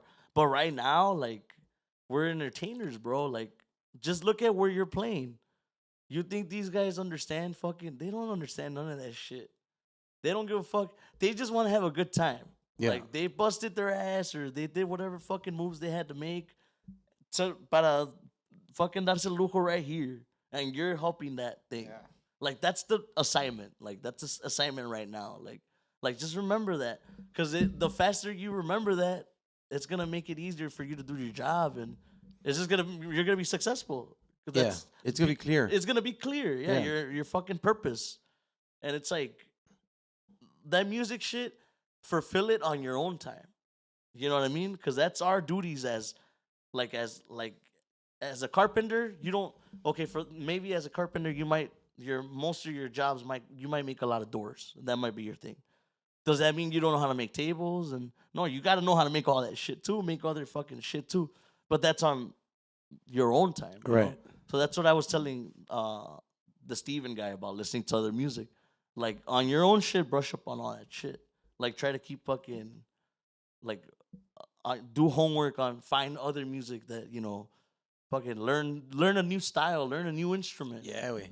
You know what I also tell the guys, way? They're like, oh, do you have any recommendations and shit like that? I tell you, if you're gonna take out a cover, which you probably are, well, look for the originals and look for everyone else who covered it. Yeah. And if you're a singer, grab a little bit of everything from all of them. Mm-hmm. Then make your style's gonna eventually you're gonna convert your style. Right. It's gonna be yours. No one sounds the same. Yeah. But you gotta start somewhere. Listening to a lot of good fucking. Bro, there's this book that Raul made us read and shit, and it's fucking awesome talking about that shit. And it tells you like when you start anything, like you gotta think of an identity.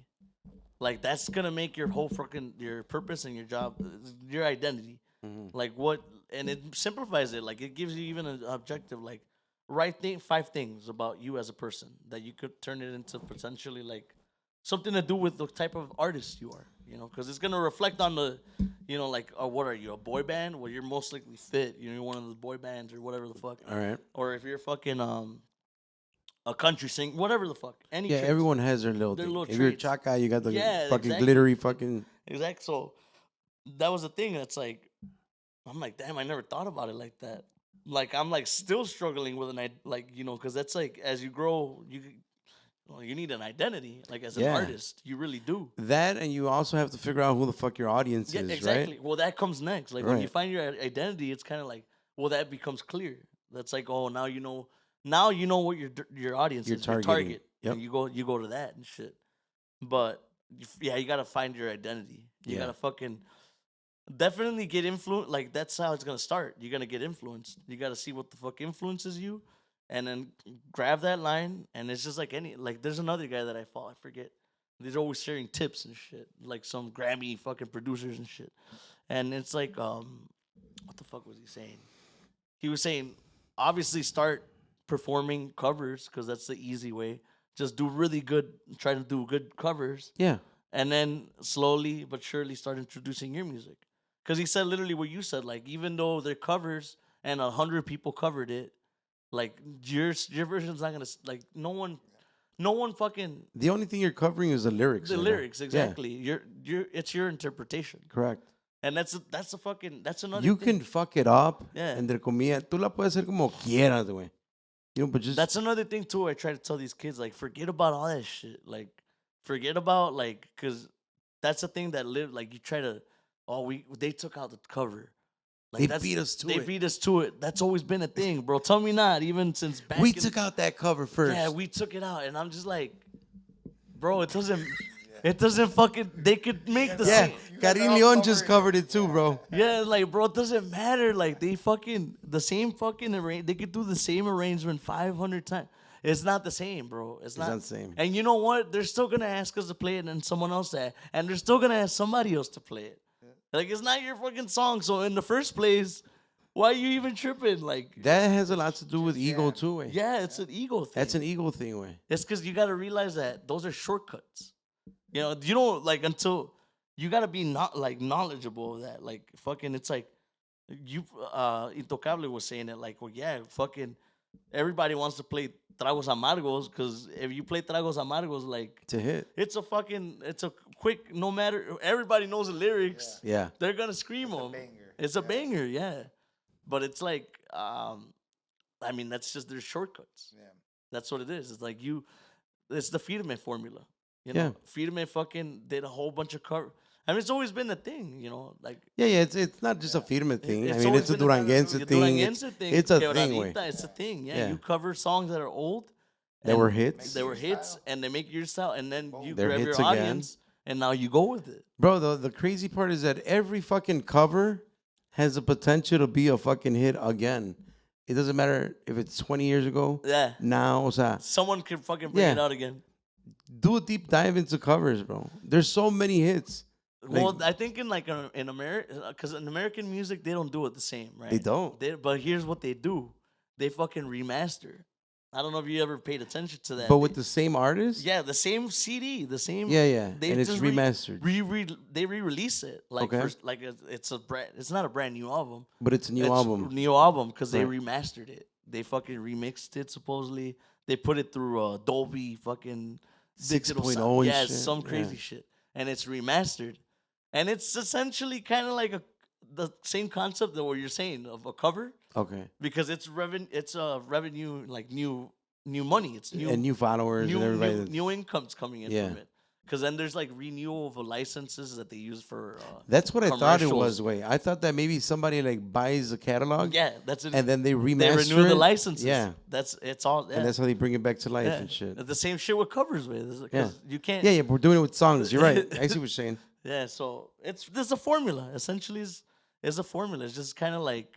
You can't get lost in the sauce, right? Because that's the ego thing. Is like anybody could fucking play a banger, and you have a following, but it's what else? Like what? Yeah, there's more to that. There's still more to it. Yeah, I think the ego kind of like gets balanced out in my experience in this whole shit with the workflow. Like in our case, like, bro, we fucking. We get the typical everybody like, oh, you guys are like fucking everywhere. You guys are like rock stars. You're living the good life. This and that, and it's like you take appraisal to that, right? Like, but in my brain, I'm always like, man, like I hope I get to sleep tonight. Like I hope, like we don't have to do some crazy shit if we're out of town. It's not as fun. It's not fun, bro. Like it's like the last time we went to Vegas, I got fucked up. And I only got fucked up one day for that reason, because it's like I wasn't even supposed to get drunk. We got drunk during the interviews. All the interviews were like, you know, there was a lot of podcasts, and they were all like, "Aquí se toma, ese es el juego." Y, bro, next thing you know, I'm fucking blacked out. The next day, oh my god, bro, doing interviews early in the morning and feeling like that. So it's kind of like it was not fun. Yeah. And even like that whole day, it was just we had a showcase, so I had to snap out of that shit quick. And then, okay, let's go. Where's the next place? Next place. All right, do we got time to eat? No. All right. You guys want McChickens, nuggets real quick? All right. Es lo que hay. Es lo que hay. Quick action. No? All right, fuck it. We'll wait to eat till later, whatever, fuck. And it's like that. Next thing you know, you have an 8. You take 3 shots and you're drunk again. And you're drunk and you got to catch a flight. And you're like, okay, maybe we could chill now and sleep. No, we got a flight because we got to play tomorrow. So we got to dip. That shit keeps you humbled. Okay. You know what I'm saying? Because you're just kind of like here, there, everywhere. And then you start kind of, and then the same mentality of the gym things. So now you start valuing your work, because everything it takes for you to be able to do it. And it's kind of like, well, you got to take care of it then. No, you do. It makes you want to do a little bit more. You want to fucking promote it a little bit more. Or you want to fucking be more interactive with people. In your shows, you want to engage more. Or if you have we're going to come back in a month. Well, let's fucking engage more this time that we come. We already see that we got this audience. They fuck with this, that. All right, let's do this next time. That's the whole other aspect way of being a musician. Exactly. It's full time. The business side of it. It's a full time way. That's what, it's a circle. That's what feeds.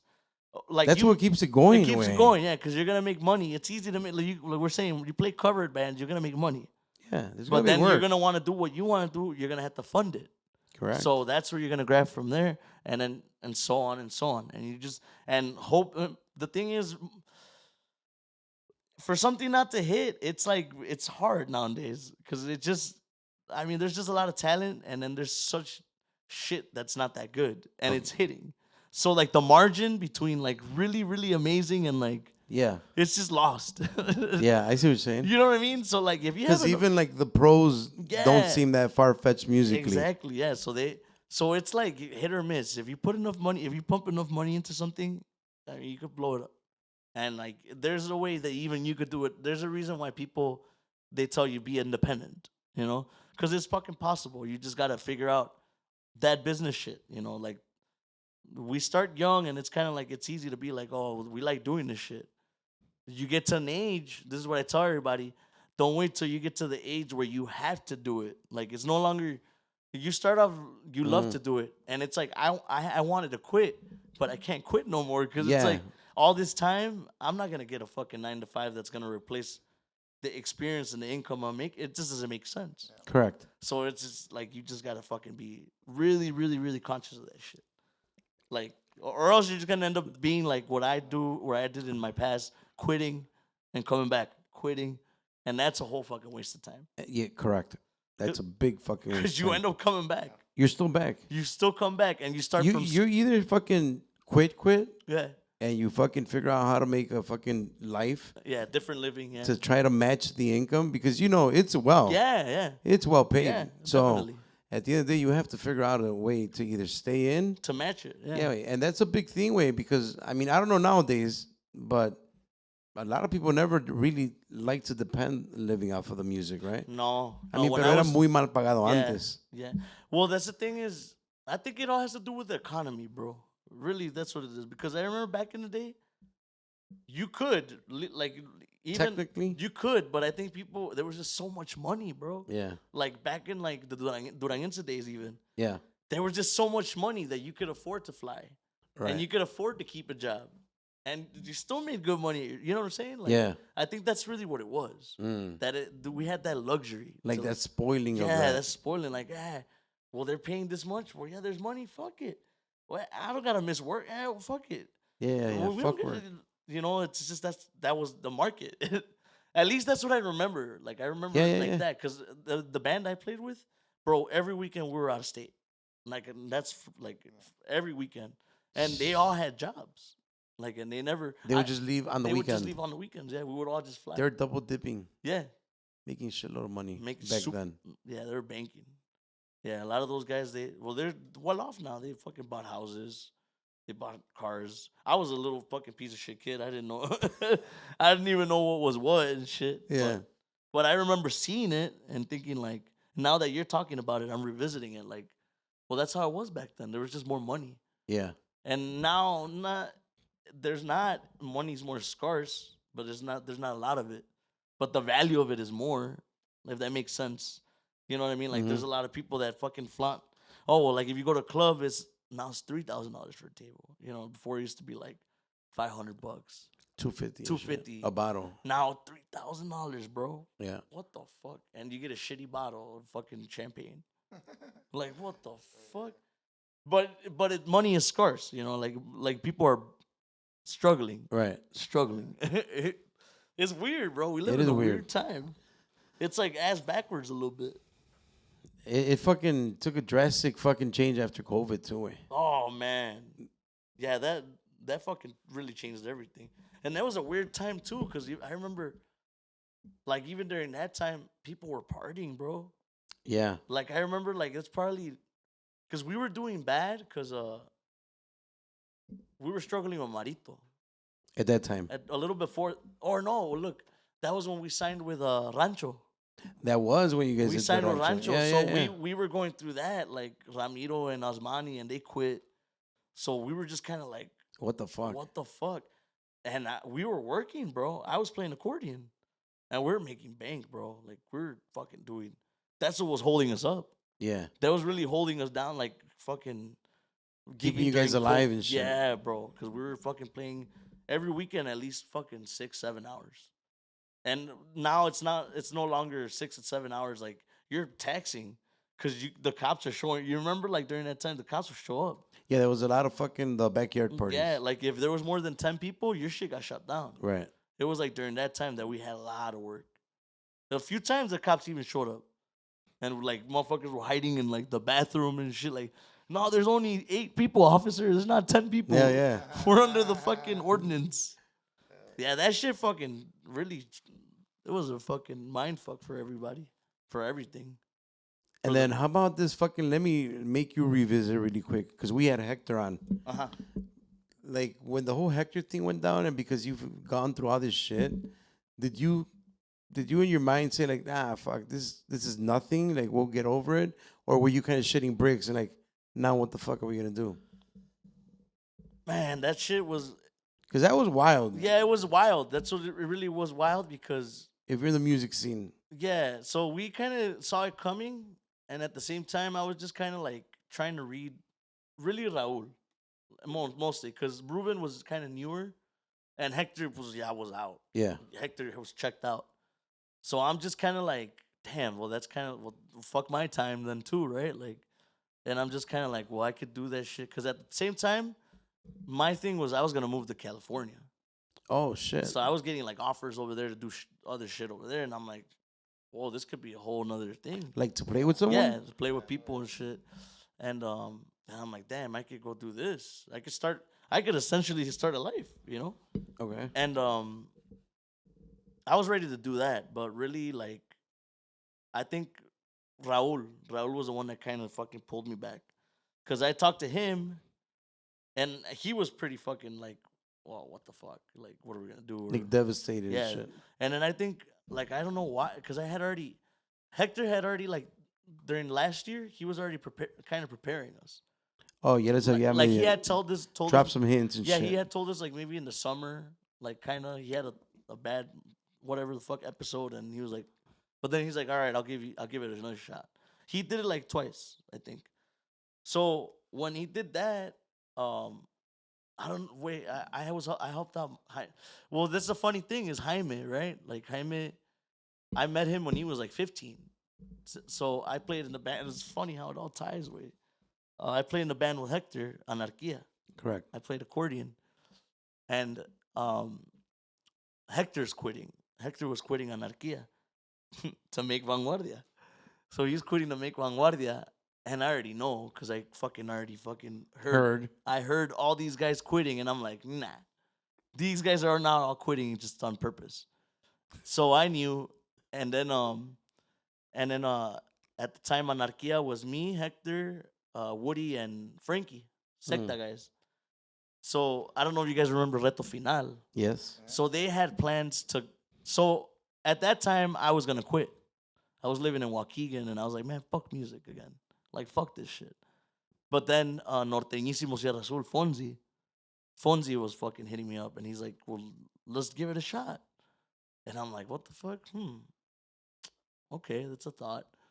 And then Woody and Frankie were like, hey, we're going to do Reto Final. We already got a singer. Check him out. He snaps. And he sent me a video, and it's Jaime. And shit. And Jaime's like 15, 16, little-ass kid, bro. And he's singing with a guitar. I'm like, he fucking snaps. Like, he was good. He's fucking sang good. I like how he sang. I'm like, damn, he reminds me of like a fucking, I forgot his fucking name. Whatever the fuck. But I'm like, he's good. He sings good. Whatever. I already knew that these guys were, I'm fixating on this idea. So, that didn't work out. I told these guys, no, les quedé mal a los dos. I kind of told them yes, but then I was like, nah, never mind. When Hector called me and he's like, well, vente a jalar, vale. Because I told him, I'm like, hey, if you need anything, a fucking roadie. Because I know some shit's going down, like, just take me, call me. And he called me the next week. And he's like, vente a calar. And I'm like, fuck, all right. So then I told these guys, no. Like, and that was Vanguardia. Oh, then we made Vanguardia. So then now it's funny because, so then fast forward, the year that Hector was quitting or whatever. So I already knew Jaime, right? And then I had helped out Proeza a bunch of times. Yeah. You know, like I just knew them already. I knew them from the scene and shit. And one time I got fucked up. We played at Canton. And we had, it was one of those brunch They were doing brunches. Bro, it was like 3 in the afternoon, and I was already like shit-faced. Like, it was one of those. And I think it was a bad gig because I think we had like there was some problems that we had internally at that gig. So whatever, like, and it was one of like the times that Hector was like, "You guys, I'm checking out."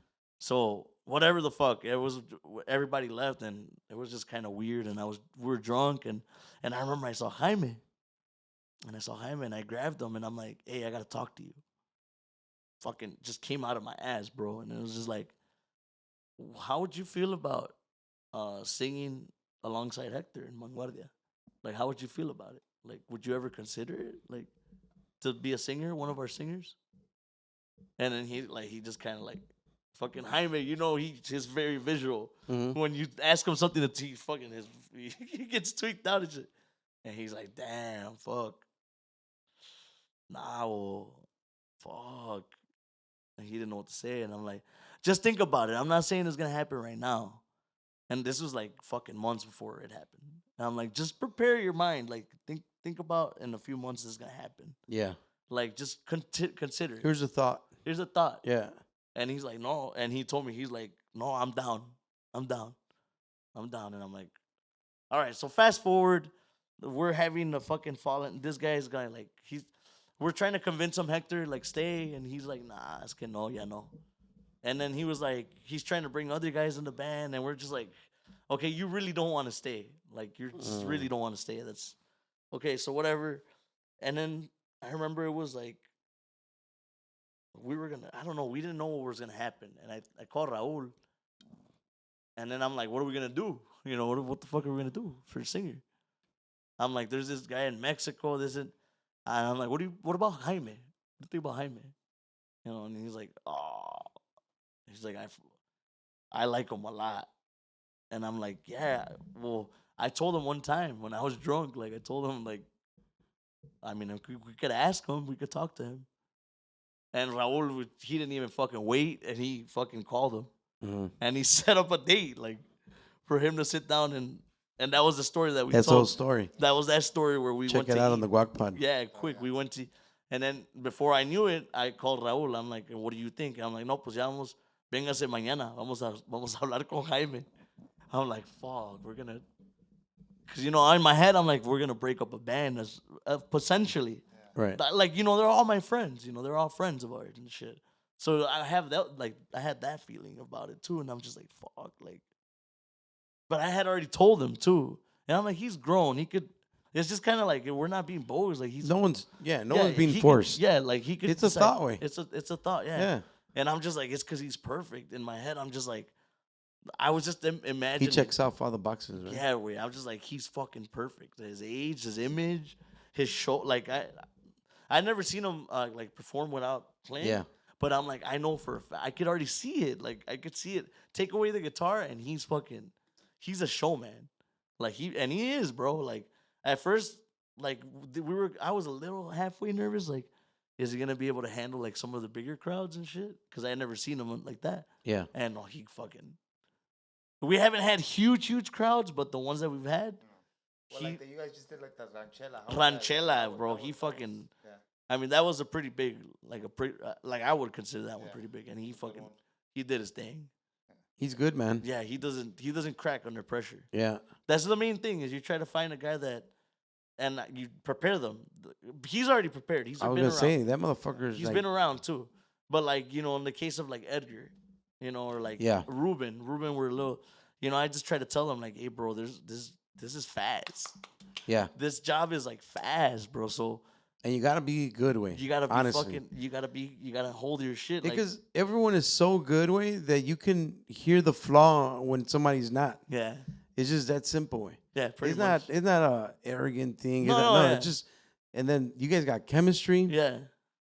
If you're not good, everyone that listens to music can tell. Yeah, this motherfucker doesn't fit. They're like, they're not fucking. Es rápido, güey. Yeah. It's peor rápido. So that's what I would tell them. Like, yo, everything's fast, bro. Like the pace of, like, people are gonna flip on you. Everything is gonna happen. Girls are gonna.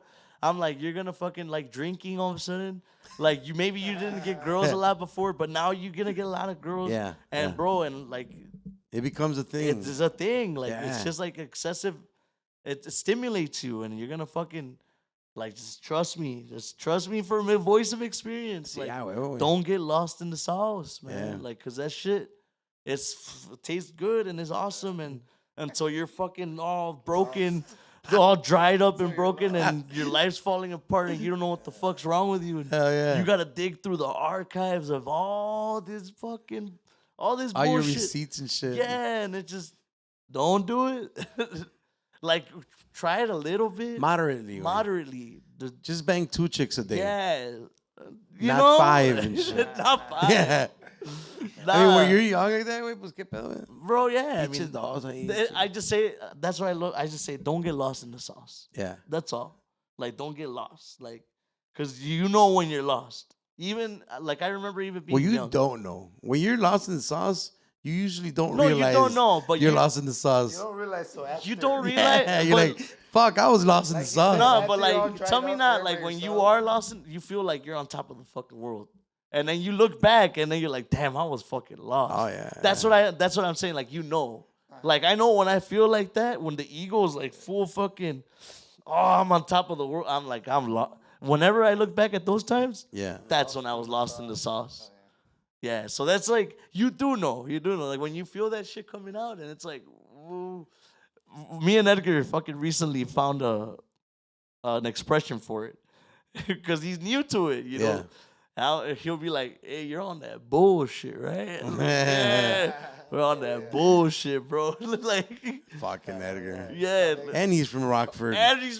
Bro. Dude, you know he hasn't experienced any of this shit. They don't have that sauce over there. No, bro. He fucking they have sauce. No, he's in the sauce now. He's in that shit. And he's dripping. He's exactly how I fucking imagined him way. He's just like a Ruben. Ruben was the same. Ruben, when he first came Ruben came a long way. He was super timid, bro. Like, fucking Elgin. He was from Elgin. Yeah, they were the same. Rockford's brother. Yeah, so he showed this serious ass dude, bro, with like these dickies and like these work boots, like just random as serious as fuck, just like. Pero el way chingy, because he wanted to join. Yeah. And we're like, man, we fucking do need a guy, and we had him come try out. And then we just kept having him come, and he was just serious. And the more we, like, I think one time he got him drunk, and that's his fucking ghetto-ass shit came out. And after South that, Elgin came out. Yeah, the South Elgin came out. He on that bullshit. He was on that bullshit way. And after that, he kind of like, he opened up. And I'm like, hey, it's like this, all right? I call him G-Baby. I'm like, hey, look, G-Baby, this is like this, man. It's going to hit you like this. It's going to be fast, but you got to be cool with it. You got to be smooth, all right? You got to pretend like you already know what it is. You've been there. You've done that. I know your ass have it. You have it. Fuck yeah. It's a first. I can see it in your fucking. I see it. You got to prove. You got to show that, because we're entertainers. Stay calm and collected, bro. Yeah, we're entertainers, so it's going to help with that. It's going to help you tame that shit. And then don't fucking get lost, bro. The girls, I'm like, trust me. You could tell me whatever the fuck you want right now and tell me that. No, I won't fold. Nah, this is. Yeah. Nah, bro. When it's right there and it's right, like, I'm not saying that, like, we're the most fucking popular band, but, like, we have our places where we go and. You guys are. Yeah, people are fucking. Oh, yeah. Fucking. Yeah. And now they got to see that shit, you know, on Edgar now. Edgar's like, they're probably tweaking him out at first, bro. He's like, what the fuck is this? Bro, he's like, it's a whole new environment for him. Yeah. Because he's like, the stand still, like, he doesn't move. Oh, yeah. And I'm on stage and I'm like, man, bro, I fucking push him. Come on, motherfucker. Wake the fuck up. Move. Like, hey, come on. We mosh and shit. Like, we start pushing each other. Fucking Pedro. Yeah. Doesn't it remind you of Vote for Pedro from Napoleon Dynamite? But there's times que sí se suelta el güey. He just got to kind of like, it's what I'm telling you. You got to get on that bullshit. You got to tap into that bullshit. Yeah. Because that's no, you can't get lost, man. You got to tap into it, but you can't get lost, man. That's the fucking moderation part. That's the part you got to. You balance it, because it's part of our jobs, way. So that's where people get lost and shit. Nos pasamos de verga, güey. How do you feel the band now, Now that, I fucking love it, bro. Yeah. Do you feel with the whole new refresh that the same love is still there and everything. It feels like stronger, bro. It feels. Yeah. I mean, I'm never gonna. I mean, Edgar fucking the old Edgar too, but Hector. Yeah. And we still fuck. We're cool and shit. Like there's always gonna be. He's like it hurt in the sense of like, damn, I'm not gonna see. He was like a best friend type shit. Yeah. And it's like I'm not gonna fucking work with him anymore. Yeah. He's the guy you're with. Yeah. It hurt like that, of course. But it's like, well, I mean, he's not dead. I'm not dead. We're still. Yeah. You can still fucking. I can still hit him up. Doesn't mean you guys can't fucking talk. Yeah. Like it's better this way, you know. Like now he's fucking for both parties. Yeah, exactly. So and right now with these guys, bro, it feels like honestly like it's always been this band, and it's like crazy to say that because we've had so many people, you know. And I don't want to say I love everybody that's been a part of the band. They're all fucking great friends to me, you know. Marito ni se diga, güey. Marito's like he's been like a brother, like low key. I me atrevo a decir that he's like a brujo or whatever, because the times that he came into my life, I was like borderline, like, needing him. Like when I tell you hanging by like bro, I was checked out. I'll say every time was a blessing. Yeah, he came in right at the right time, right as if like you're right, fuck it. Yeah, just and then he just looked at me and he's like, hermanito. He's like, hermanito, ven, ya está listo. Yo sé que sí. Lo puedo sentir, lo puedo. Yes, like hermanito, bro. And then he's just like, there you go. I see right there. That way. He's the homie way. So I'm blessed, you know, like I can't take away that you know that he's that for me. And same with Hector too. He's been they there. All part of they're all part the band. The band, yeah. They're the band's not here without them. Without them, yeah. You know what I'm but saying? Like as far as like chemistry goes, like right now, bro, like everybody's like fucking on everybody's or ass. even everything. Like, how do you feel now? You know, I fucking feel great, bro. I feel like I'm fucking young. I feel ridiculous saying it because I'm damn near 34 years old, right? Yeah, we're still young. You're still young, man. No, but I'm like, you look at these kids that are coming up. Yeah. You know, like Jaime's 22, 23. Yeah. Cumplió 23. Yeah, there's even a lot of kids younger, you know? Yep. So it's like, man, I don't know, it's crazy. That's probably how they seen us back in our day, though. That's what I'm saying. Or like when you were 21. Yeah. The old heads like that. This motherfucker's badass. But you just don't realize it. I think that now the young guys realize it faster, too. Yeah.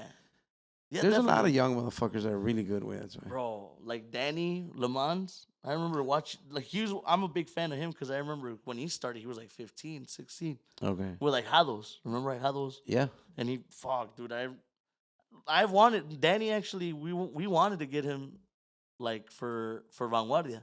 Okay. Before he joined Le Mans, like I shot it to him. Like I shot him the shot. Like, hey, because these guys, because they were cool. We're all cool with all of them, with like Hados, right? And I'm like, fuck, we don't want to be those guys, right? But we needed a quinto guy because El Youth got out. And I remember I asked him, but he was like 16, 15. I think he was still in school, and he was like, nah, I can't. And he lived far and all yeah, that he shit. lived in Rockford. And he was already a monster. Yeah, bro, he was. That's the crazy shit. Yeah, and look, and you see him now, bro, and it's like, he's a G. Like, he's like a fucking, I consider him like he's already going to go down as like people, they're going to remember him. Like, oh, he's one of those, like, you know, like back in the day, like a Naranjo, like a George there. You have those guys. Like, who else was from that time? Marty from Cordoba. Marty from Cordoba. You remember, like, these people. He's like a wizard. Yeah, they're just monsters that you remember. Like, they're just, and they stay around. Like, they don't fucking ever go away. They don't we? Yeah, like he's gonna be one of those. Danny's gonna be like Eric too. Those guys are gonna be around for a long time. Fucking Le Mans. Most of those guys, they're like already paving the way. Now los que vienen, los de la home. Those are like the veteran guys. Yeah. Already. Yeah, those are exactly in that veterans. Sense. Yeah. They've been doing it for a while. That's crazy. But these younger bloods are just fucking no mames. That's what I'm saying, bro. You see, they're like, their work ethic is what fucking makes me kind of trip out. Because, like, I think about when I was young, you had to fucking nag me to do shit. Like, you know what I mean? Like, back in the day, like, I don't know. I mean, you just had to nag me. Like, I get it. You know, because like, you hear, like, a lot of older guys say, like, oh, well, now everything's on YouTube. Wait, yeah. Well, you still got to learn the shit. Yeah, you still got to do it. No, to me, it's harder because at least before, like, it wasn't as full time. Now it's like, fuck. you could be sitting here and working. Like I could be sitting here and promoting and working. You know what I mean? Like we didn't have that before. Before it was like, let's set it up and let's go perform. Let's go promote at here, Control Remoto or whatever the fuck. Yeah, lo que me refiero though is that you still have to do it. You still have to do that, yeah. So the kids still have to look at YouTube and learn from fucking zero. Well, la facilidad está ahí, but you still have to learn it. I don't think the thing is, I think the kids are just taking initiative, bro. You're okay. Like that, they're just fucking, it's like a natural instinct. Like, because I think like my daughter, she already is from that generation. Right. She knows, like she was little and she knew how naturally like how to do that shit. How it worked. Yeah, so it's like same with all the kids. Like that's already a natural instinct. The fucking phones, and it's almost like okay, well, they hear a friend. It's just like when you're younger, you hear a friend talk about something. Oh, well, I want to look that shit up. Oh, they're doing TikToks. Oh, they're making TikTok. What the fuck is a TikTok? Oh, why you do it? Oh, plus, oh, fuck. Now, next thing you know, like my daughter, she figured it out like that. Oh, I know how to make TikToks now. My 7-year-old, bro. Like, yeah, I was struggling like me. Like I was like, we were making meetings every week. Like you guys gotta make TikToks. Right. It's part of the job now, And I'm like, I don't know how to do it, bro. Because I was getting mad because I was doing cover videos, and then when you upload a video with audio on it, they're like, fucking takes it off. They mute it, and I'm like, what the man? Fuck this shit. I don't want to do this shit. Meanwhile, my daughter's making like awesome fucking TikToks. No, Dad, you gotta choose a song from right here. What the fuck? Hell yeah. Like shit, it's just how it is now. So that's all like in that case, like before we weren't as active like that. I don't think so. Yeah. I mean, shit was a little tougher, but like fuck, man. Like I said, you could be just on sitting and then promoting and just promoting whatever the fuck, like. And that's these kids nowadays. They're just addicted to the shit. So they figured out how to fucking, all right, well, let's make videos then. Or at least the ones that the ones that do know how they're doing it. There's there's these kids that I follow, Los Apto. Oh, yeah. They're based out of here. I'm a huge fan. And dude, their marketing shit they're like on it, bro. Like they figured it out like right away. Like, you know what? There's not really a band out of, what the fuck? Well, let's be the band out of Chicago or whatever the fuck. Like that. Yeah. Just like us. Like now we're trying to do that shit too. Like kind of like, okay, TikTok. That's the new way to reach fucking people now. Yeah, that's para darte a conocer y la chingada. It's no longer... It's no longer the usual business card, way. No. It's like, who's dancing and making TikToks with your song? Right. Or who's using your song, like, or... Which influencer What influencer that you like... What is your favorite influencer listening to? That's what it is. Yeah. It's like, what are they listening to? And it's like, oh, well, that's who's popping. Yeah, that's the cool thing. The fuck? Okay. That's the new market. Like, that's what it is nowadays. So it's like when you see most of the younger kids, they know that. They know without knowing.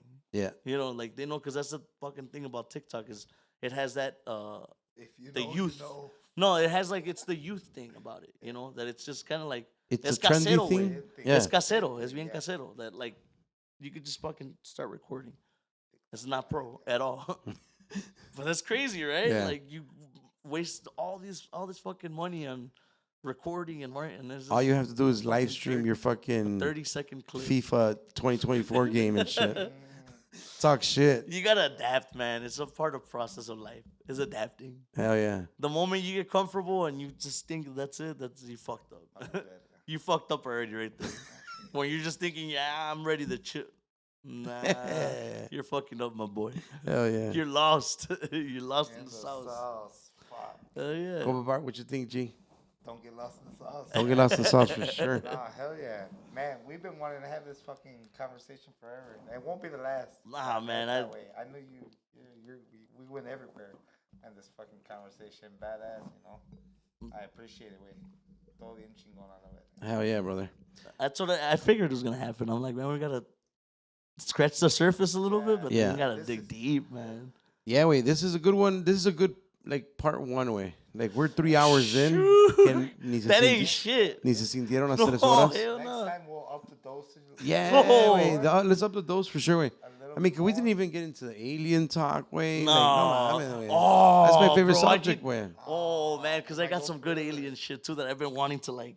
To disclose? Yeah, from like some Tasco shit. Tasco Guerrero, bro. Tasco Guerrero. What do you guys know about Tasco? What do you guys know about Tasco? I mean, it's a fucking town, right? A small town. Okay. Pueblo Mágico. It's built on silver. Okay. Fucking like the whole town is like the mines. They have mines are all silver. There's when we just went not too long ago and we got to meet the president. So the president. Shit, I thought you were gonna say meet an alien. Nah, but the president, bro, he kind of told us a bunch of fucking shit, like not alien shit, but you start drawing like fucking lines, right? So he was pretty much told us like, oh yeah, right now there's like the Jewish community, Jewish people are really interested in Tasco. They're investing in it. Like they have a park where they have fucking holograms, bro. This is a antique ass like town, super antique. Yeah, but they have a park where randomly these fucking Jewish people are making installations of holograms, like really high tech fucking visuals and shit. What? And they even have like this festival that we played at, and they have like holograms displaying on it. It looks crazy, bro. Like it's a tweak. Like you feel like you're tripping and shit. So, anyways, you start asking yourself like, what the fuck? Like, why Tasco? Like, what is it? Silver. Why silver? Like, what the fuck? And then like I don't know. Like I when I was younger, I used to really obsess about the alien shit. You know, like I got really into it. I seen this documentary on Hitler. I don't know what you guys Hitler, whatever the fuck, right? But I'm down to watch it. Yeah, a lot of people. Well, this documentary said that Hitler was a genius, bro. Well, he was. You know, they say that he fucking was. How do you get people to do all this fucking shit? Not even that, bro. It's just even like I don't want to get political because whatever the fuck. But he like a lot of people said that he could tell the future because he was like he fucking transcribed some sort of fucking transcripts of shit that he found because supposedly he fucking was one of the owners of one of the UFOs in the world that he found, or I don't know, they found it Germany, in Russia, in Germany, yeah. So, cause they're in Germany, they have a fucking like a secret underground fucking, and that's another thing. Is a lot of people believe, I don't know what you believe about the world, but they say that it's flat, right? There's a flat thing, but then there's the firmament thing. You guys heard that theory, the firmament? So they say that the firmament is essentially like it looks like you're looking up at water because the ocean is the sky. Like the ocean is the universe because the universe is made out of. It's fucking crazy, bro. Like when you really think about it, because they say how much of the ocean is really uncovered, right? Right. How many fucking Hitler was really into the ocean because supposedly he found out that there was portals that you could time travel, black holes. Right. There were black holes. Yeah. And he knew because he had the only way you had to have a spaceship. And these spaceships are made out of fucking silver and gold. And those are the fucking spaceships that could go through. They're black hole. Black holes are real. Like they're in the universe and shit. Right. And that's the theory is that you go through a black hole. Y sales allá, it goes so fast, like it's just time travel way. Because in space you measure by time or by like light years away. It's fucking fast. It's just going so fast. So it's like when we were in Tasco and he was telling me about all these fucking lines started connecting in my head, bro. And all this shit started going on with the Casa and the fucking. Oh yeah. So I'm just like, what the fuck? Jesus is coming, like, and he's an alien, bro, and he's coming through Tasco, and what the fuck? So me and that was definitely a shroom trip. Bro, no, me and Asmani were drunk. It's because we're Arturo. You know Arturo. You guys know Arturo Cortez. He's the Maple Nash guy. Okay, yeah. The homie and shit. Saludos, compa Arturo. Ah, well. He had us at his house. His family's house is like right on the side of a mountain way. So we're drinking one night and we're talking about aliens, bro, getting drunk. And we're just kind of like me and Asmani. They're like, hey, why the fuck you think there's Jewish people here in Tasco, bro? And he's like, I don't know, way. I'm like, wait, there's silver here. I'm like, I see and fucking Hitler used to love silver because he used to fucking excavate it in the ocean. He says he found in this documentary, he says that the universe secrets are all in the ocean. Like that's where you gotta look for the secrets are all there. Cause it says that like that's how you go to space. Essentially, that's one way to get, and then that's why there's aliens underwater, shit like that. Yeah. So I'm like, dude, have you ever seen anything, G? Así que te diga, like Sober? I was high one time, but the thing is, it was a lot of.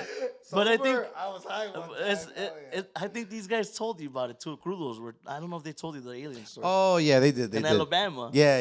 That was the one time we all seen it. We're just like, what the fuck? But to be fair, like there's a base right there, like a fucking Air Force base. Yeah. But I mean, it was some weird ass shit. Like fucking, and the thing, this is what's trippy about it. I don't know if we were just on some tripping shit, but we ended up stopping at that same Waffle House like 5 times, bro. I think he mentioned that too. Like it was crazy. Like the same people we seen this, and it was like throughout the course of like 2 years that we would, whenever we went that route, like el gas estaba acabando specifically right there all the time. Like that's where we had to pull over to that same.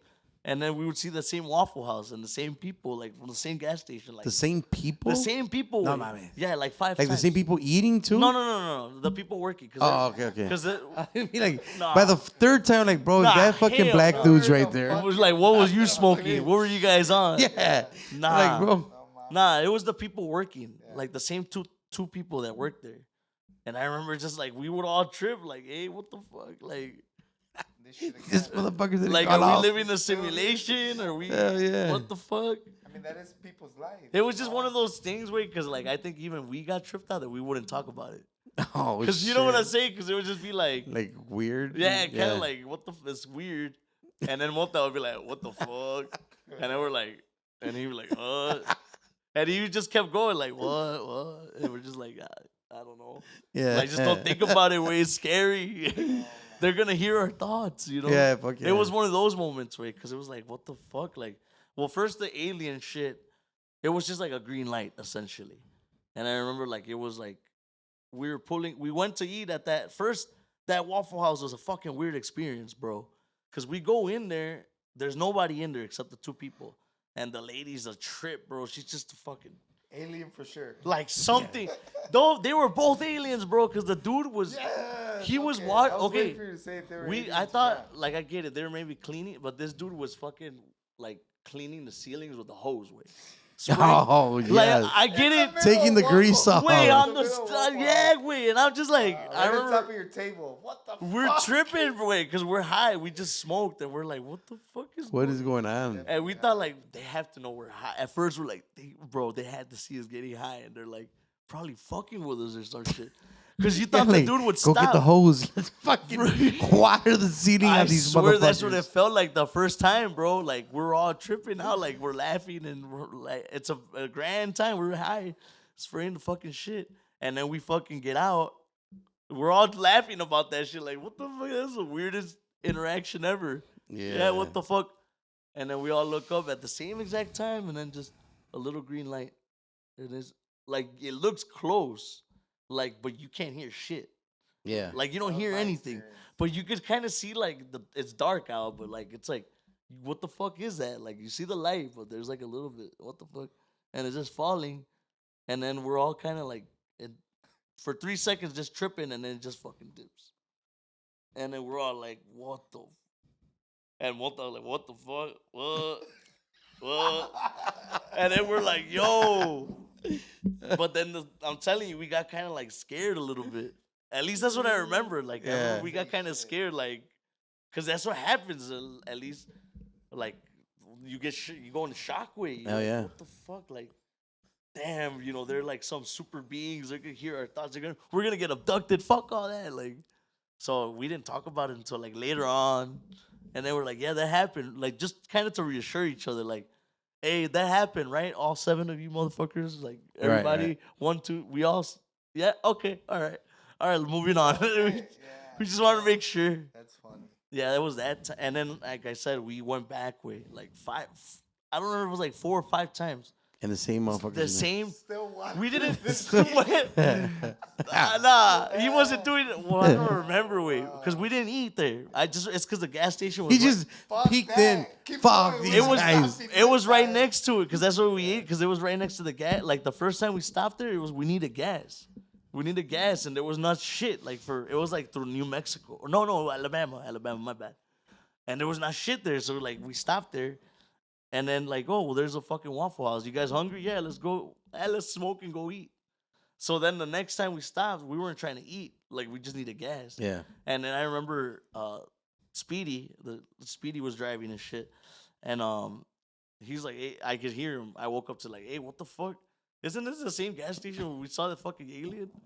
And then I woke up and I'm like looking around and I'm like, son of a bitch. I'm like, is it? And then I see the fucking the Waffle House is literally right next. Like the parking lot to the Waffle House is the gas same station. one. So you can see and I'm like, it's the fucking same old people. Like it's the same two people. Yeah. What the fuck? All right, whatever. And then again, same shit. A mí me tocó una vez. We had to get gas. I pulled over. Oh, what the fuck? Is this the same fucking people? The same, but it was like it wasn't that crazy because it was in the transcourse of like 2 years. Yeah. Imagine if it would have been like if I go back now and they're there. Oh, that's And they haven't aged and shit. bro, that'd be crazy. We gotta go check. Chabelo, bro, well, thank you very much, way. Oh man, We're gonna do this again for sure, way. Yeah. I'm glad we got the first one out of the way. Yeah, wait, no, but today, ¿sabes qué, güey? También, really quick, I wanted to bring it up. You know, when we were in Vegas, you could see, like, a lot of love, like, fucking people taking pictures with you. That, you know, luego te reconocen, güey.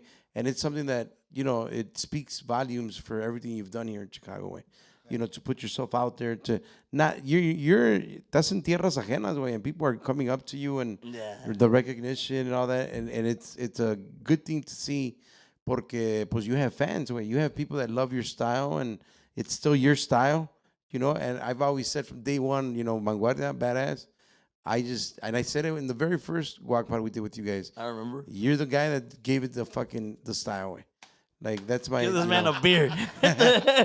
No, man. Pero por mis respetos para ti, brother. What can I say, man? I don't feel like... I don't look at it like that. I don't know. I try to keep myself humble, right? But I do look at it like a blessing. Like, I feel blessed, like... That you get to do it. That people... That I have an impact. Cause, yeah. Like, I look back at my life, like, I always look at the mirror, you know? And I just, like... If I felt that low, whatever... But I can make someone fucking... Like, just, they don't even, like, sometimes, like, even just that, I don't know somebody, and they'll come up to me and be like, man, what the fuck? I just want to meet you, like. Even just with the pod way. Yeah. Someone might relate to whatever you kind of went through, and they're going to come up to you and maybe feel like. Well, now that's why I wanted to do this, low key, because I'm like, I could get some of the shit. Like, you guys You're giving. Yeah. I'm like, this is a good platform. Like, a lot of people know me for being crazy and shit. Right. But it's like, that's not. I don't want want not just that. I don't want to be known for just that. You know, like I'm like just like you say, like there's a lot of youngins. So I think like I went through what the fuck I went through. So you didn't. So they can fucking use it. Not even maybe not they don't have to, but so because everything is as it is, right? Yeah. But at least some perspective. Correct. Because I feel like all this shit is kind of a respected perspective. Yeah. Más que nada, way. Right. It's somebody that they look up to and be like, you know, don't go there or don't do this. Like they get validated. Like, hey, this. And that's just life, bro. It's not just in music, bro. You pick the people that you should listen to and shit like that. Right. So that's my era right now. I'm in my giving era. That's right. I'm not trying to fucking do. Congrats, bro. No, thank you. Thank you for letting me come on here. We're going to do it again, way. Yeah. Let's do it again. Oh, yeah. Thank you very much, bro. My boy. Para todos viejones, ya se la saben. Subscribe. Subscribe right now. Comment, Todavía no estamos en 1000. Todavía no estamos en los 1000, ¿verdad? No. Todavía no podemos cobrar, no sean culos, man. Like ya queremos cobrar. Like 200 and something. Nah, fuck that. Send a check. Send that or send the check, también. Send a check, bro. Or just go check out our sponsors. My boy Fry, thank you very much. Ahí está, viejones, la pura positiva. Puros Compas podcast. Y somos compas.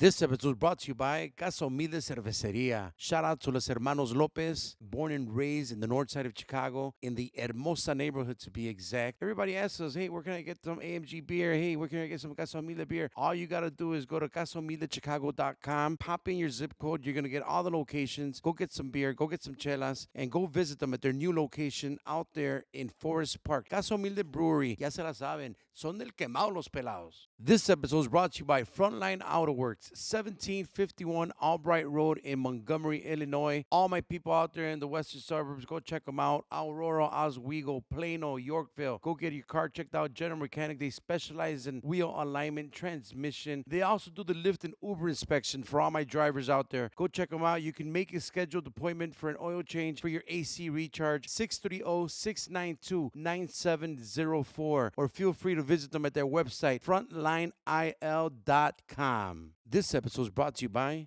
Fry the Guy Designs. The man, the myth, the legend. If you need any kind of pictures, any kind of logo for a band, for a business, any kind of video, make sure you hit up Fry the Guy Designs. Follow him on all his social media, Instagram, Facebook. Make sure you tell him the compas sent you, and he will gladly send you a smiley face. This episode is brought to you by M4L. Mufflers for less. Shout out to my guy, the Mexican Jay-Z, out there at 3349 North Damon Avenue. That's out there in Chicago, Roscoe Village, El Rey del Norte. Váyanse a chequear el mofle, 773-348-2955. But don't let the name deceive you. My guy out there does everything. General Mechanic, from oil change to transmission to anything that you do, AC recharge, you call it. That's where we go. That's where Georgie went. Si escuchan la pedorra de Georgie, that's my boy Jose Cermeños out there at M4L, 3349 North Damon Avenue, El Rey del Norte. Chequense el mofle. Today's episode is brought to you by Aguacate Chicago. Create your custom garment with us. We offer direct-to-garment services for your business or personal needs. There is no minimum order required, and we can also assist with creating your logo if needed. Follow us on all of our social media platforms under Aguacate Chicago.